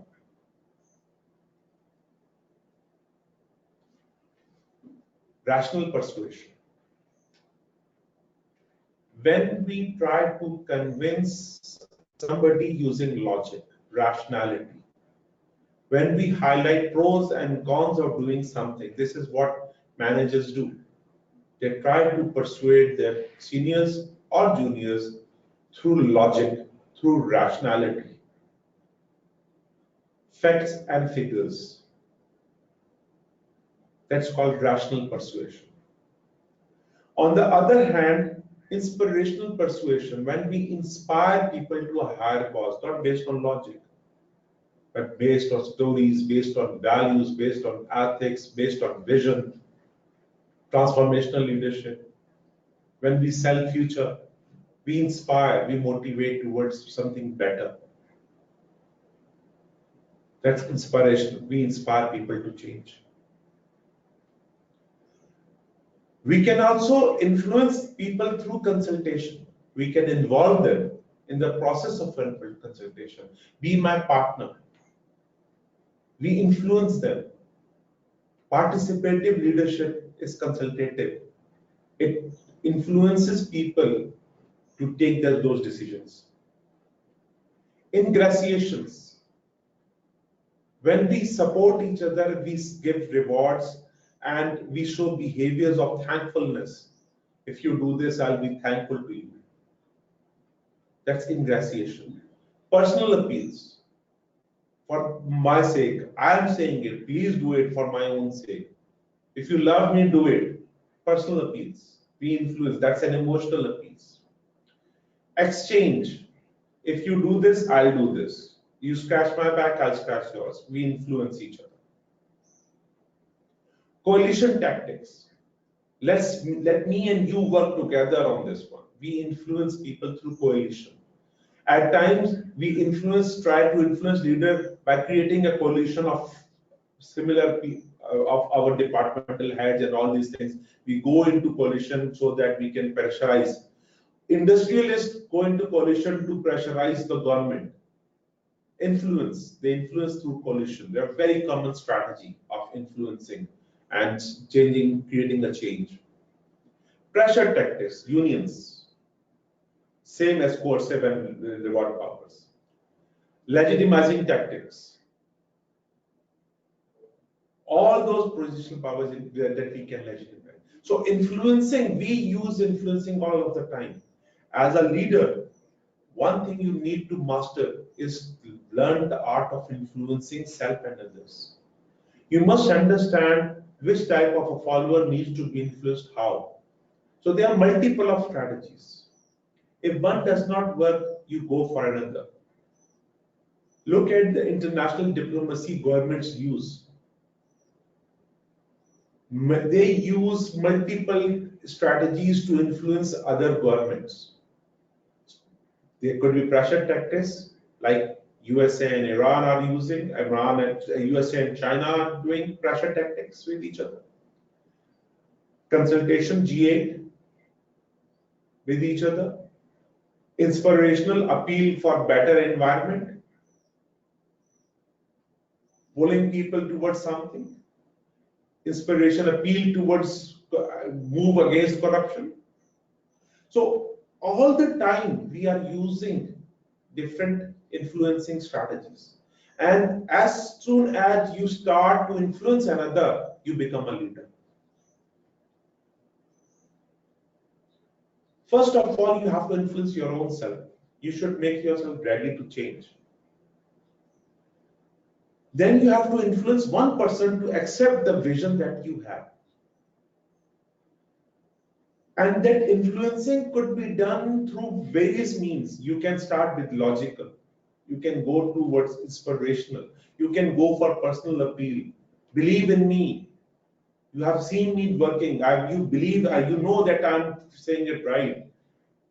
So you create a personal appeal. If you love me, parents say, you do it because you love me. If you love me, you will do it. That's personal appeal.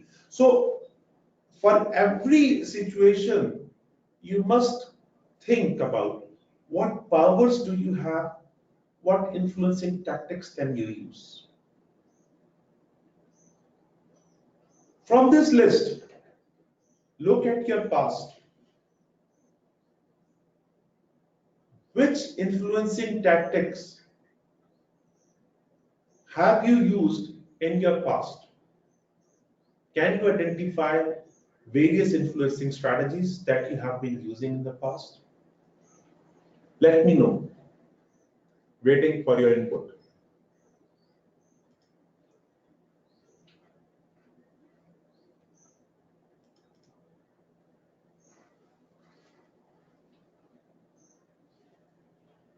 Which influencing strategies have you used in the past?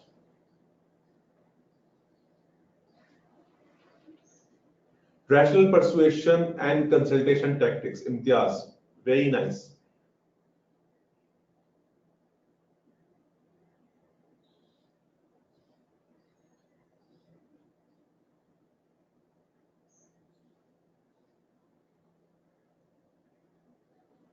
Yeah, rational persuasion appears to be more easy. We need to have data, facts, and figures and diagrams, and we can do that.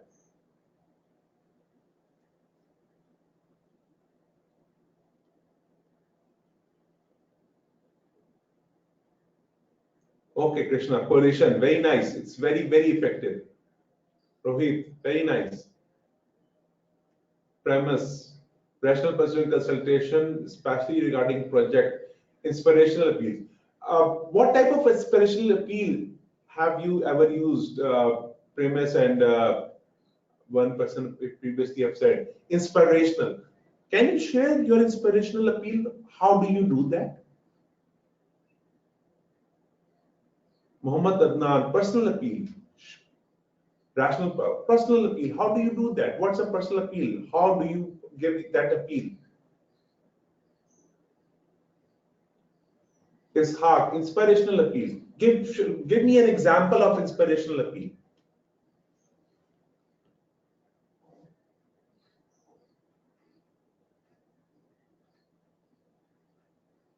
Yusuf, the way you are writing is the way you comment. No, that's not an appeal. That's not tactics. Influencing tactics, that's not influencing tactics. When you do use of what you are doing right, that's role modeling, but that's not influencing. Influencing is actively pursuing and talking to people, actively, not passively. Not in yes by action, but you do not influence people by action. You influence through communication. You do action that's becoming a role model. You are not asking people to see, but you that ask people to follow you because you have proven that action. That is how when you communicate, then only then you influence. So I'm waiting from premise inspiration appeal. You said you have done it? Can you give me an example of what inspirational appeal did you use?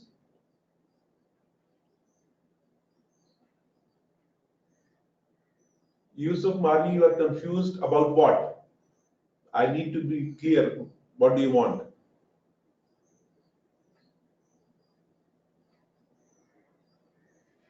I worked on a financial project and one of them ended up taking formal finance and I inspired them to blend finance with their operations. Excellent.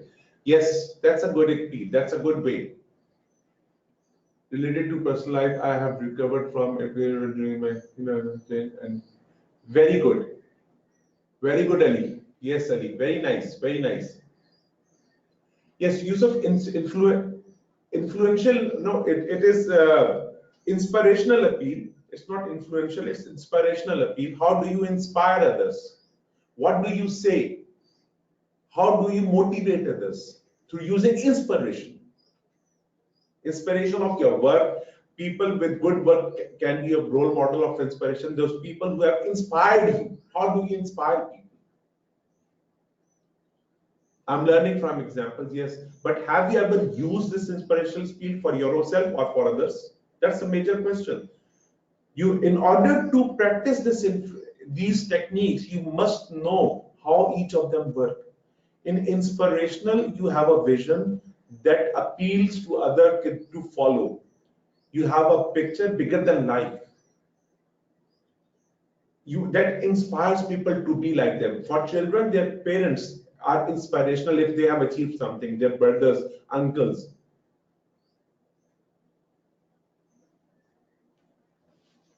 Great. So you see, inspiration is an important area of influencing. So we need to influence. Sometimes the negotiation is a process of influencing. That's a skill that we need to learn how to influence.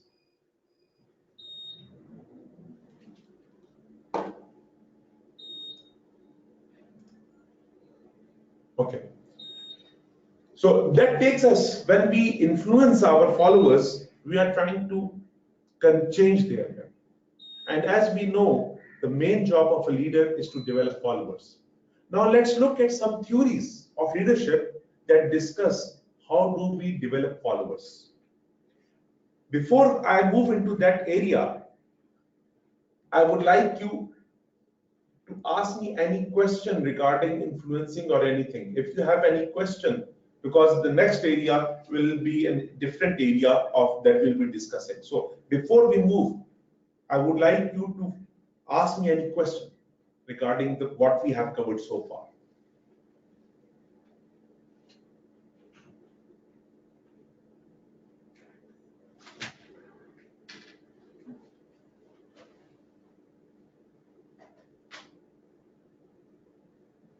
Good. Yes, Yusuf, that's a good example of influencing, where you give them a goal, an objective, and you have inspired them towards that thing. That's a good one.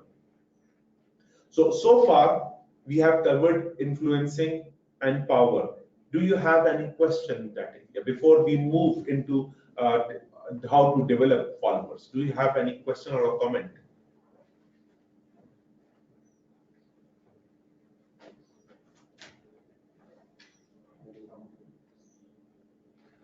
Okay, how to identify someone else's drive for being? That's a good question. That means you first need to have a good relationship with the follower. You must identify the need. What is the need? And what is your vision? Why do you want that person to be influenced? For what? What do you want to achieve? What is your goal? What is the role of that person in that goal? Why do you want him or her to change his beliefs, his values, his behaviors, his attitude? What is in it for that person? You must answer that question, what's in it for them? And you must also understand what will motivate that person more, logical reasoning or inspirational.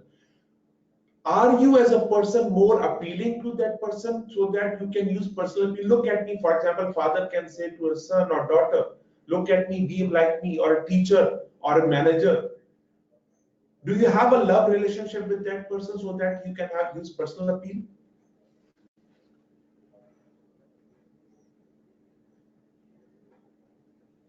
Yeah, Primus. You see, Nelson Mandela, you said, he used inspirational appeal. He inspired people and to do something different. He motivated them to go to a cause which was bigger than their own and everybody's cause. So people were inspired by a purpose. When you give a person a purpose in life, you inspire that person. It could be his own purpose or her own purpose. It could be an organizational purpose. It could be a community-based purpose. But when you inspire a person, you give him an image, a hope, a dream. You move that person to a higher level of awareness and motivation. When you use personal appeal, you ask them to relate with you, to move with you. So you are asking for your cause to be with their cause. So there's a difference of each. You inspire to motivate towards a higher cause.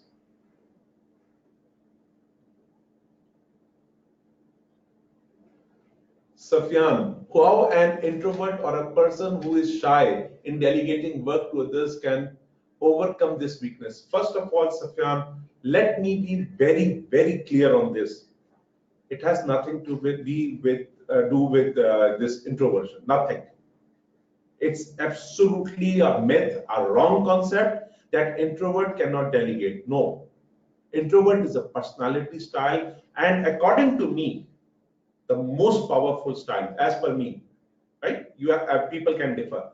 Introverts have the ability to motivate themselves from within. Their cell of motivation is within. Extroverts have a cell that is outside. They need a cell, they need to go to market to buy that cell that motivates them.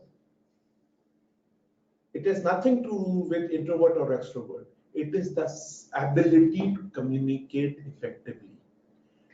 A person who is shy means he is not courageous. But a courageous person could be shy. He talks less, but when talks logic. So please don't label introversion and shy with this thing. It's nothing to do with leadership. Leaders could be introvert. Rather, all leaders have been, most of the leaders that I know have been introvert in their life. We all are a mix of introversion and extroversion. There is no perfect extrovert, there is no perfect introvert. We all are mixer, and we can move from one to another over the course of life. So learn the art of leadership, be courageous, learn the inspiration, only then. Right? I hope, Safian, go to my other lectures, leaders on personal leadership, you will understand these things better. Okay, let's move forward.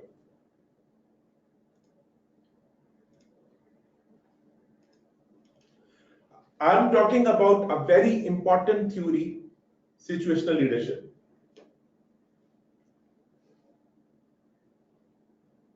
This theory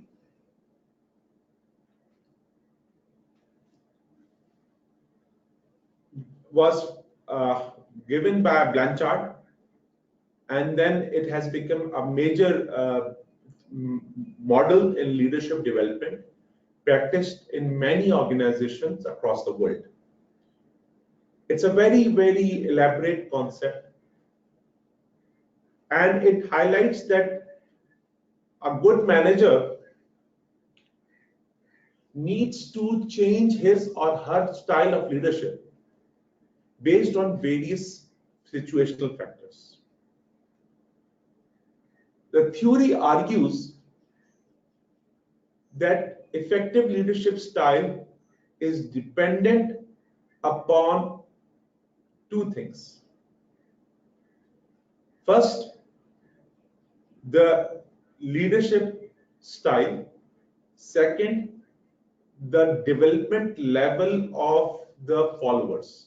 So it is based on leader-member relationship, what style of leadership leader is using, and what is the motivation and the development level of the follower.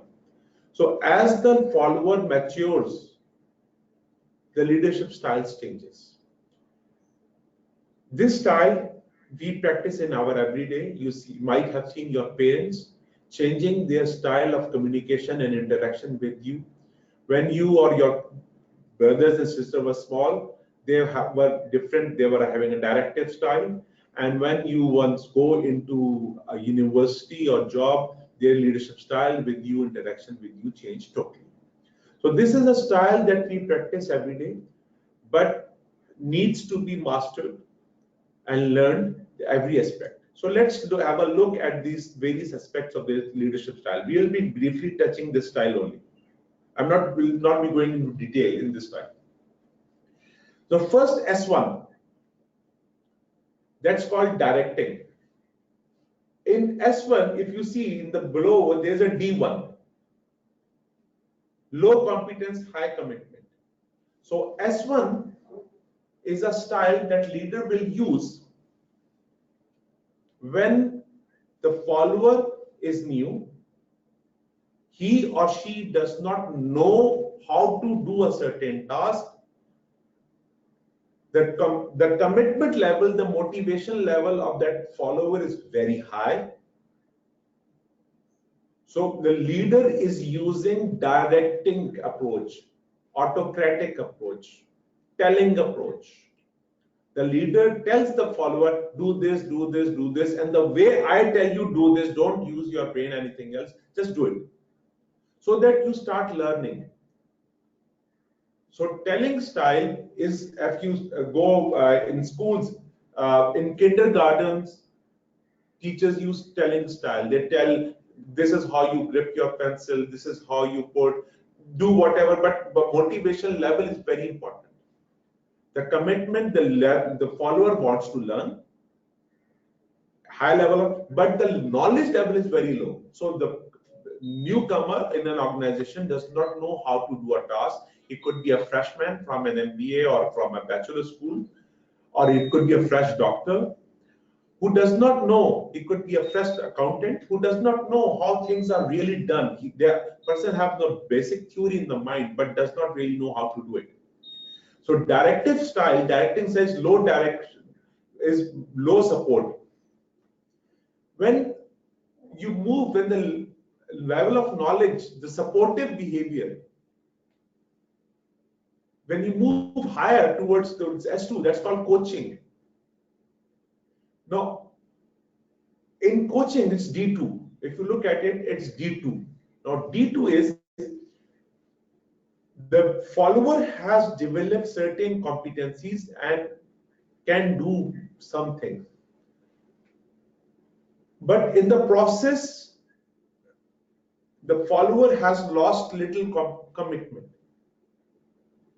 So you need to sell that idea. It happens when a person is working in an organization for some time, he or she has learned something, and then says, it's not rewarding, I'm not moving forward, it's not paying me very highly, yes, it's okay. So the motivation level goes down a little bit after a while. Or it's repetitive, I know how to do this thing. So at that moment, leader needs to change his style into coaching. We will be discussing the coaching leadership style after this slide. So in coaching, you are still using directive, but the level of support that you are giving is now a little bit higher. From coaching, when you move into the third is supporting. Now in supporting, you see the direction is low, but supporting behavior is high. In supporting, if I can give you an example of supporting, is the difference between coaching and supporting is, suppose you are teaching your younger brothers, sisters, or sons and daughters how to ride a bicycle. So in coaching, you are telling them this is how you need to do, and they are able to pedal a few times. When they start to move in a particular direction, now you move with them, but you are not holding cycle much longer. You are there to support them. As soon as they try to fall, you hold them. So this is supporting. They are on their own to some extent. They are capable of doing something, but they do not have the highest level of confidence. They are not independent, yet they are doing something. And at times they look at you, they turn back to see, are you there? You are supporting their back. So their level of confidence, their level of commitment is very high. But they are not that confident they can do it. So in ACC, if you see, you are moving at a level from the freshman to a higher level. So there's a person who is coaching you. And then you are giving an independent project with major observation. With people as there who are observing you, they are looking after you, they are doing everything, they are ensuring everything is all right. So there is a higher level of support. So you are at a senior manager level. There's a team reporting to you now. You are doing things regularly. So there is a level of maturity and commitment that you show. Yes, I am committed, I am growing, so you need to keep on investing in me. Then comes the fourth level, delegating, the highest level.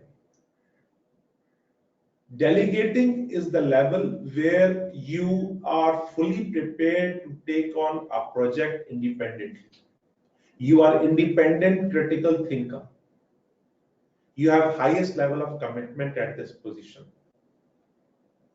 You do not need any support. You know how to do things. You know things inside out. You have grown into a full leader. You have a team to support and you know the processes of conducting this job. At this level, you are ready to be independent. So this is the delegating level. If in your life you see, when you go into a job, your parents have given you a delegation. When you become married, you are delegate. You have been delegated things. So, but when your children are born, your mothers and fathers and grandmothers, they help you, they coach you, they support you. And when they grow up, they again give you this delegation, or from here you can take on. Delegation in the organization is a very important task. There are certain steps. I will highlight those steps of delegation. How do we do this delegation? So situational leadership, this model, helps you go through this passage of developing new leaders, helps you identify the issues of each stage, help you identify interaction issues, developmental issues of your followers. It helps you identify how to communicate. It helps you identify which influencing strategy is appropriate where. It helps you identify which of your followers is at what level.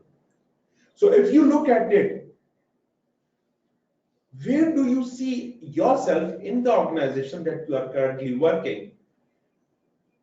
You are D1, D2, D3, or D4. In terms of D, tell me as a follower, in which quadrant do you fall? D1, D2, D3, or D4?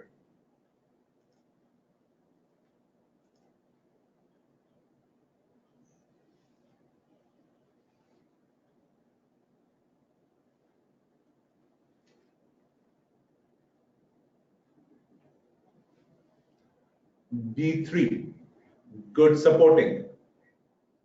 So you are at the senior level, Imtiaz. Good, Ali, D3.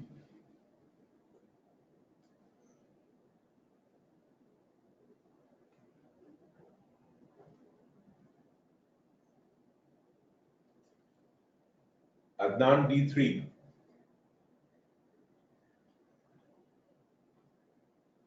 Deepak, D2, good. So you are learning, you are being coached by someone, excellent. Use that time effectively. Tricky, but I would say D3. Good, good premise. So you should be moving towards D4 very fast.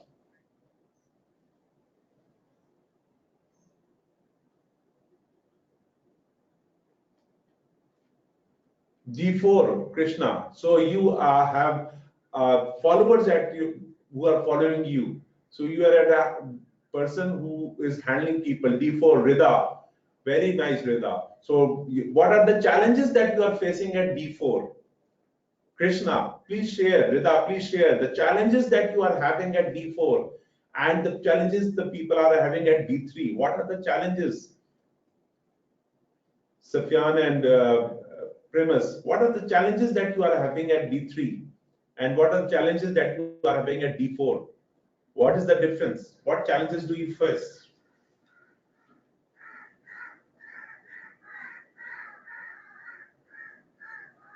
Krishna, what challenges are you facing?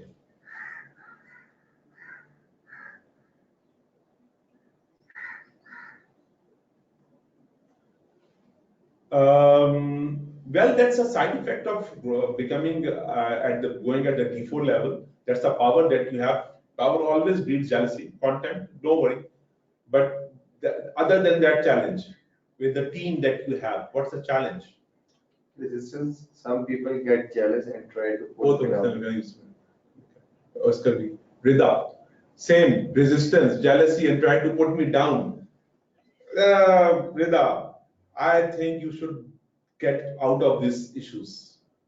You are inside in-group and out-group issues politics. You see, you are falling in the trap.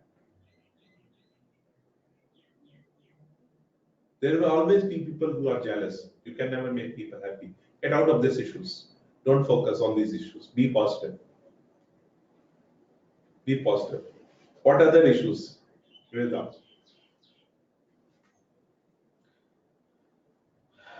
Yusuf, Malvi said Yusuf here. Okay. How to remain out of this? Tell me a leader who has never been targeted every day. What about Nelson Mandela? What about Muhammad Ali Jinnah? What about Indira Gandhi and Nehru and Gandhi? Martin Luther King. That's part of life. Get over it. Get above. Focus on what you want to do. Focus on your followers and their development. Stop focusing on these negatives. Come on. Sir, can we have this through our interactive session? Yeah, we can have. Okay, Krishna.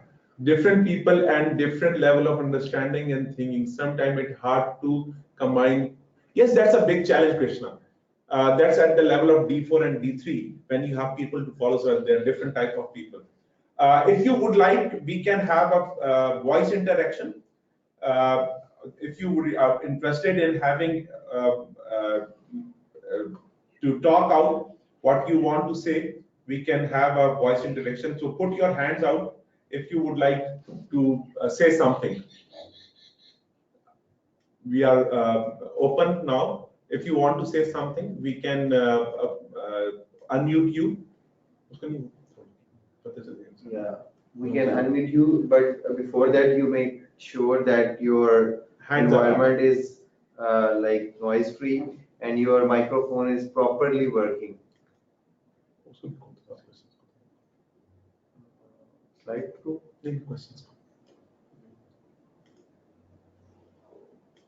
And D3.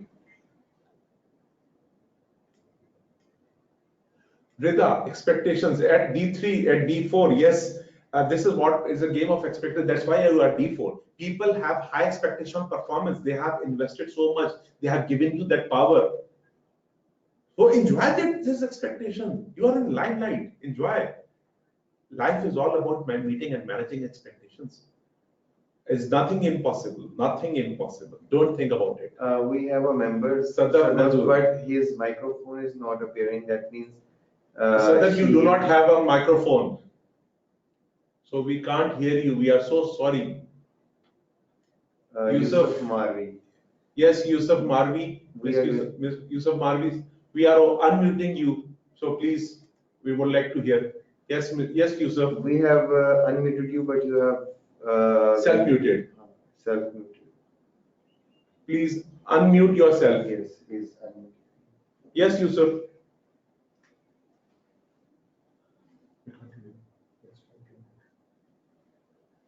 Yusuf, your voice. Can you hear me, sir?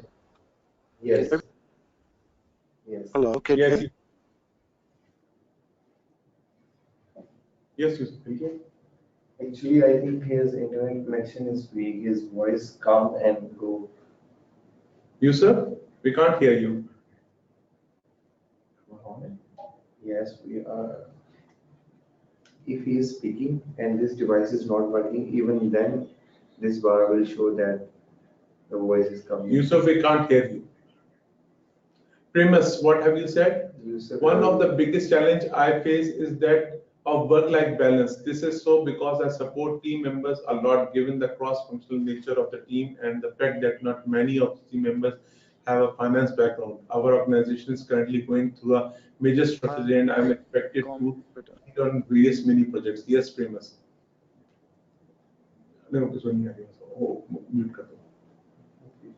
Yusuf, we are going to mute you because your voice is not reaching. Yeah, Primus, that's a major issue when we start to grow in the organization, go to the higher level, and especially when we are having the challenge of managing cross-functional teams.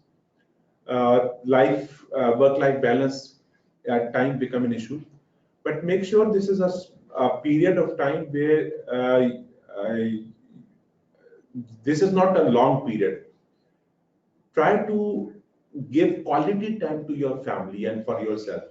Take 1 hour to 2 hours time when you go home. Be very positive and optimistic to your family. Give them 1 hour of committed, dedicated, emotional time. And don't forget to give yourself 40 minutes of exercise time at least 3 times a week. That's necessary. Give quality emotional time to your family and give quality emotional time to yourself. So your family is there to support you, but this is the time of your growth. Grow. Be challenge oriented. So Okay, I'm going to unmute Yusuf once again. I hope he has done with his microphone, but he has to first unmute himself from his end. Yusuf, you are allowed once again. So please, can you please speak up? Because it is appearing that you have self-muted yourself. Okay, let's move forward. Okay, let's move forward. Okay, from here, let's move towards how do we coach.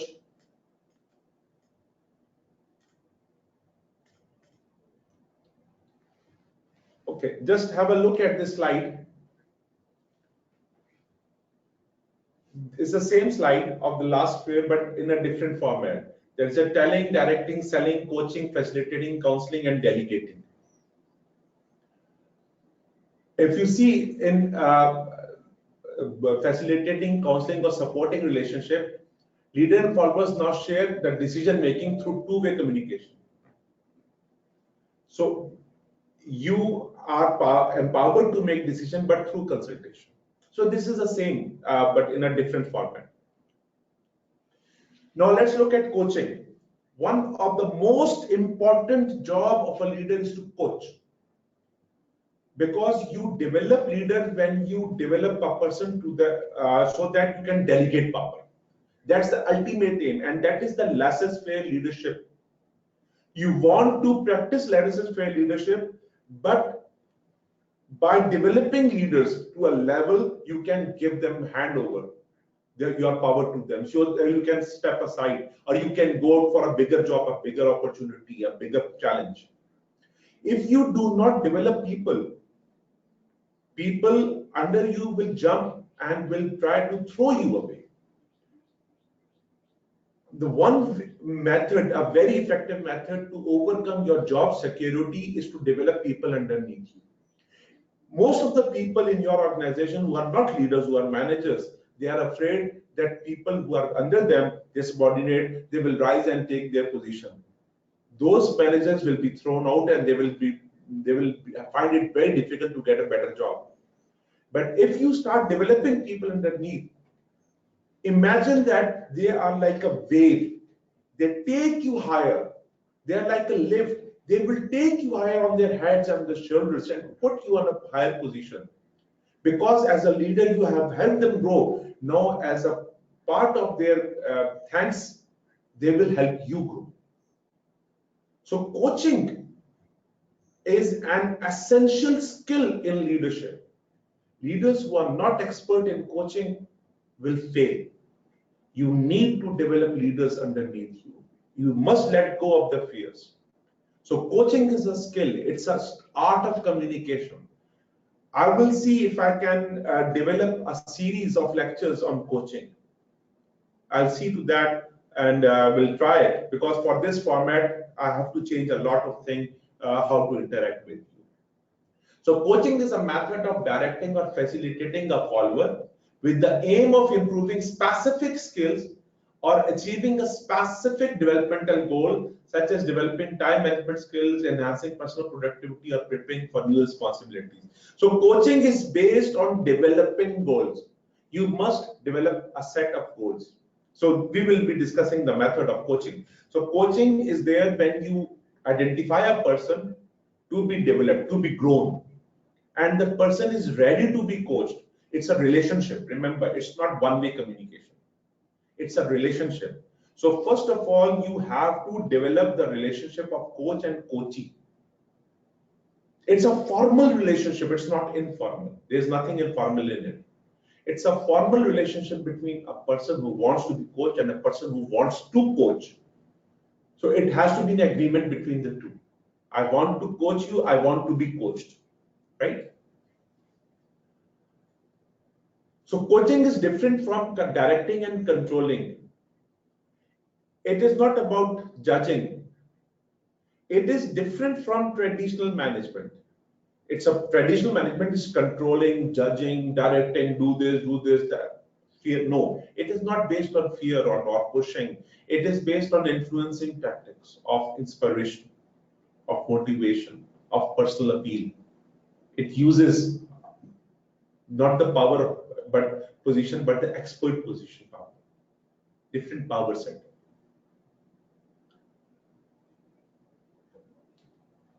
So this is one model. There are many models of coaching. I'm just sharing one of the models. This is called the GROW model. I like this model.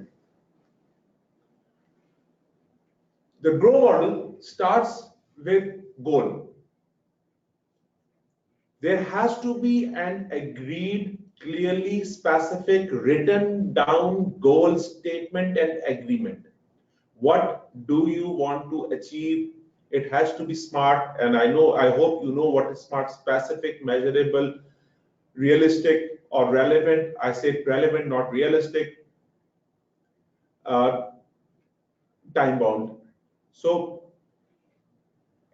it has to be SMART.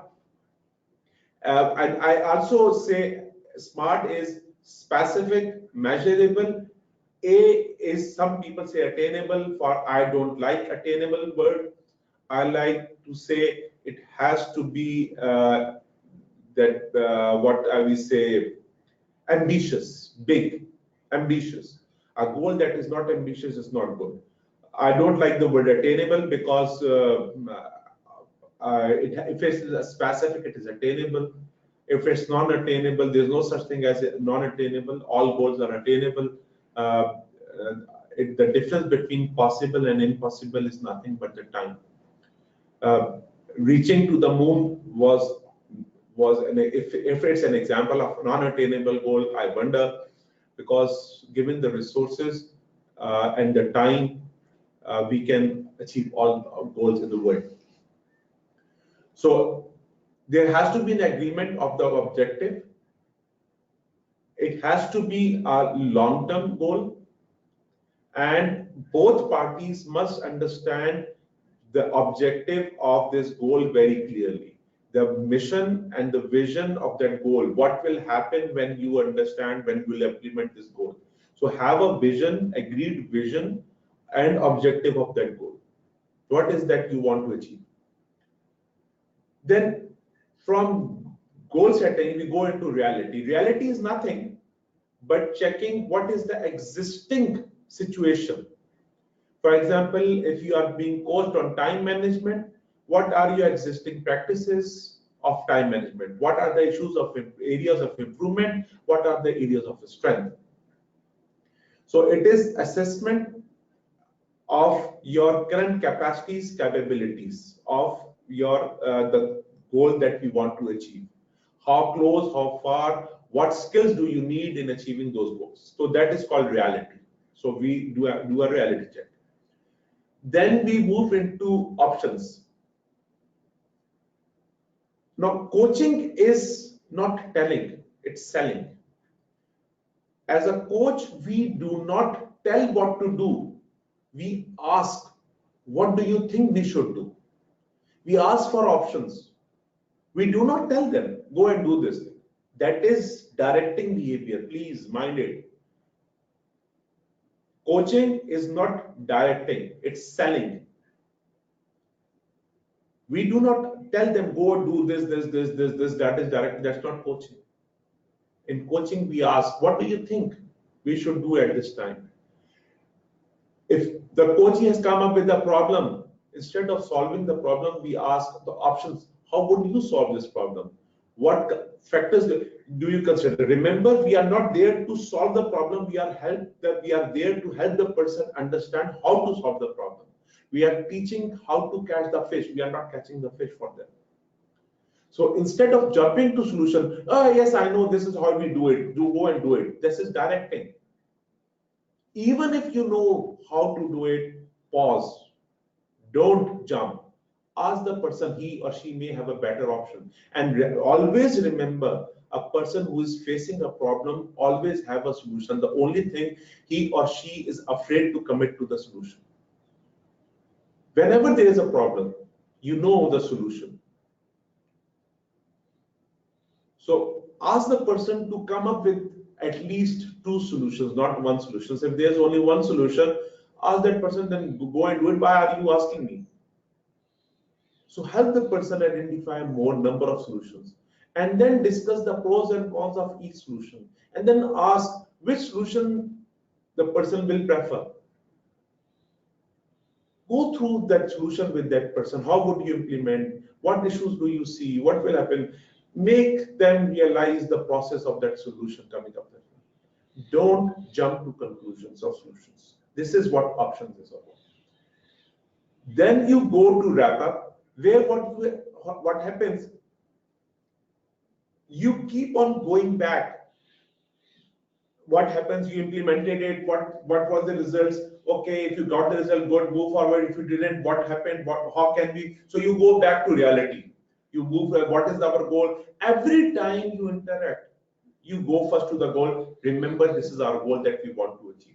Keep on visualizing that goal every direction, so that the focus is there on the goal. The goal, you move again to reality. Okay, how far you have moved? What is left? What was the problem? How can we solve it? Wrap up the discussion, move forward. So this is a continuous model of coaching. There's not one time.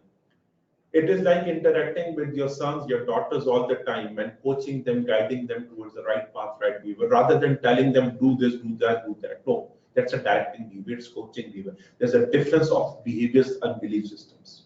Here you are using, in directing, you are using powers, legitimate powers, position powers. Here you are not using, you are inspirational techniques, appeals, and all the other things. So there's a grow model of coaching. Then I've introduced the concept, and now let me introduce the concept of delegation. So delegation, when we move into delegation, first question is, which person should be delegated to the task? Which task should we delegate? To whom should we delegate? So there are 2 important questions to ask, the task and the person. There are 2 important first questions. Which task to delegate, which person to delegate. So the person to whom you are delegating, he or she must show the level of commitment, the potential, the promise, and should be able to take on that responsibility. And the task that you delegate should not be the task that is very critical for your success. Rather, it should be a task that is repetitive nature, less important, but important enough for that person to be motivated to do that task. Should not be a valueless task that does not add any value to that person. Then when you go to that task, set that goal of what do you want to achieve, when do you want to achieve, how do you want to achieve, all that thing, but delegate the entire task, not the part. Complete with authority and responsibility.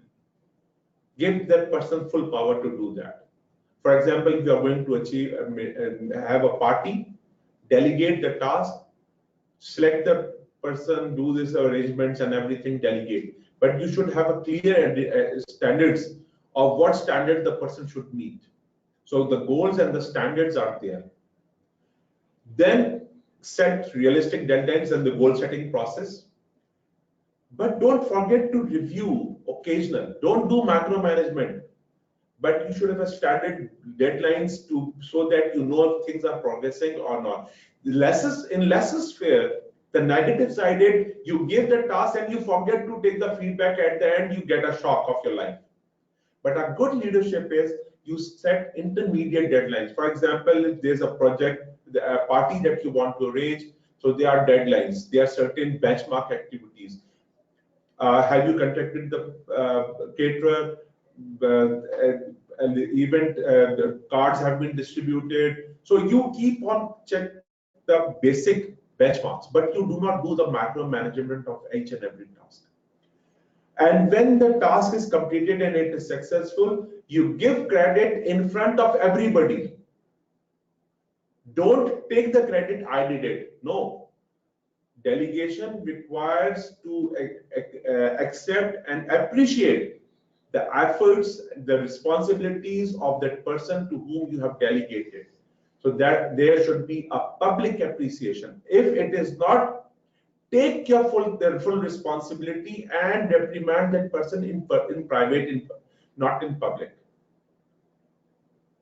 Because the failure is because you did not ensure or the feedback at the proper time. You did not set the proper milestones and did not look for the feedbacks, the regular reviews. When you fail on that, you fail on the project. Because that person is not mature enough to do everything. You are supporting that person in doing that. So give responsibilities to your sons, your daughters, your colleagues. But that responsibility should not be critical, but should be a part of a bigger project that even if a blunder occurs, you can overcome and maintain that overall end result. So these are certain techniques. So this model in delegation is called ideals. Introduce the task, demonstrate, ensure the strategy, allocate authority, let go, support, and monitor. So you see, developing follower is an important area. We need to practice this thing in our family, in our homes, with our children, with our siblings, with our colleagues in our offices.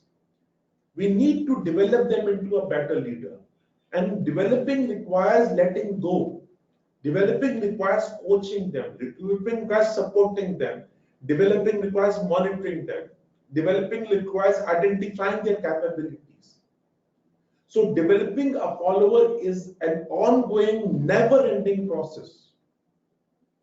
And your success is number of leaders that you have developed. The bigger leader, better leader is the one who has developed a number of leaders. Take example of GE. They are known for university. They are known as Leadership Development University.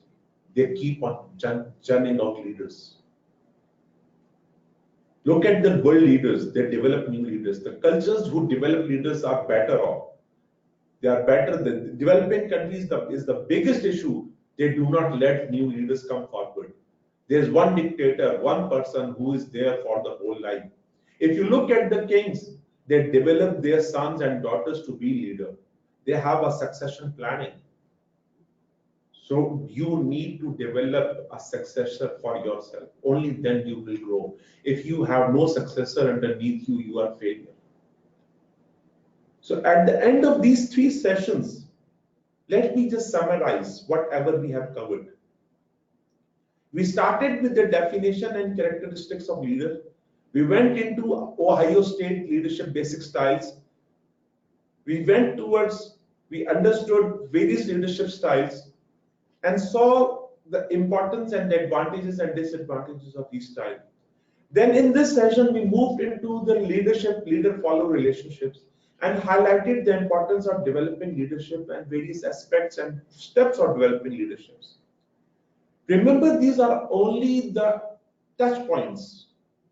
We have not gone into depth. We have not highlighted the various issues and steps and critical and challenges in the process of developing leadership.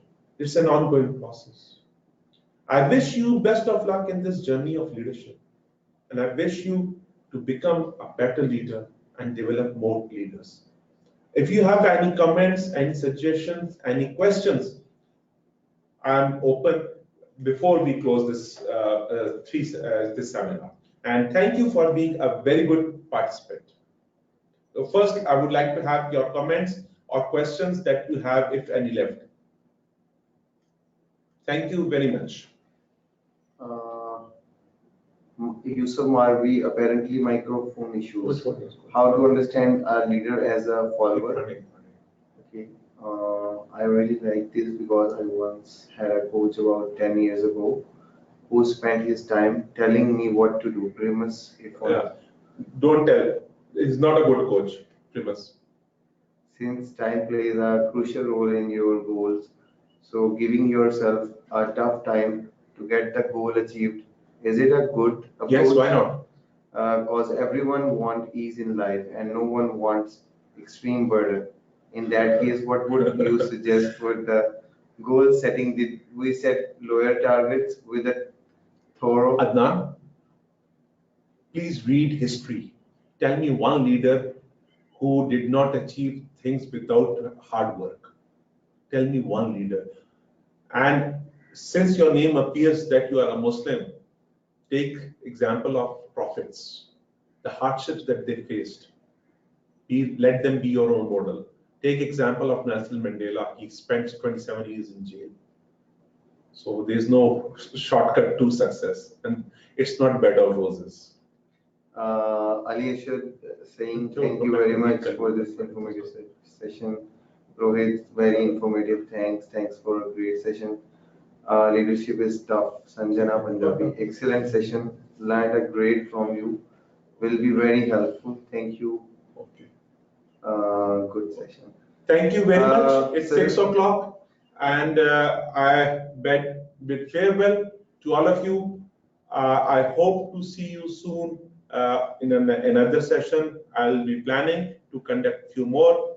Let's see what comes up next. Thank you very much. I want to run a poll, and that is about the feedback of this session. So it's on your screen now.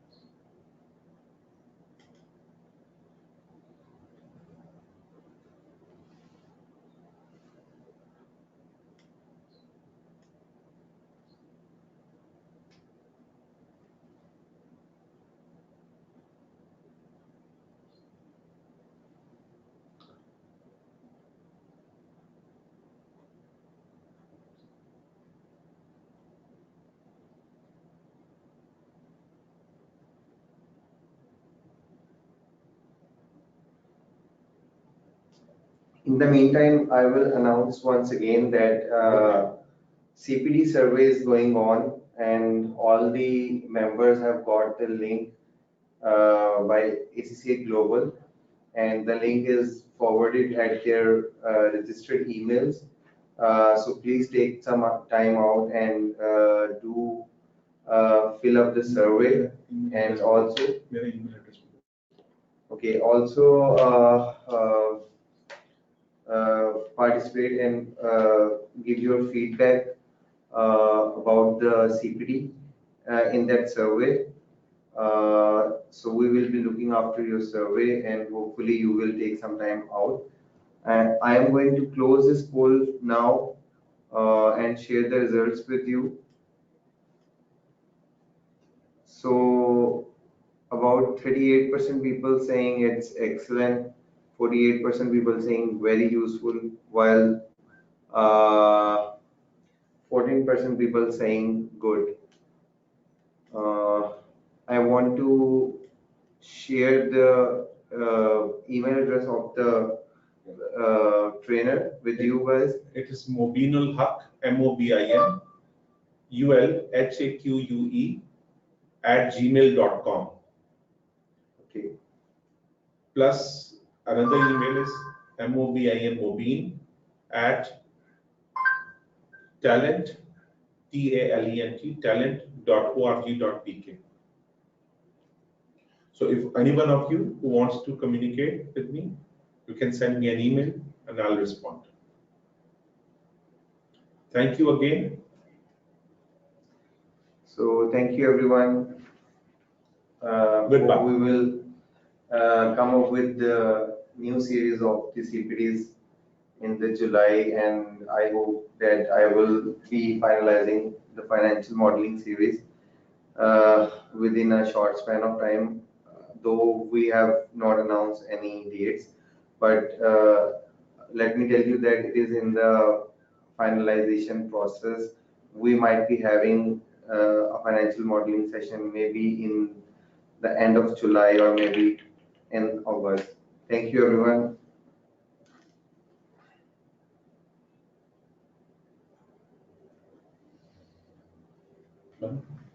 Cameraman? Yes.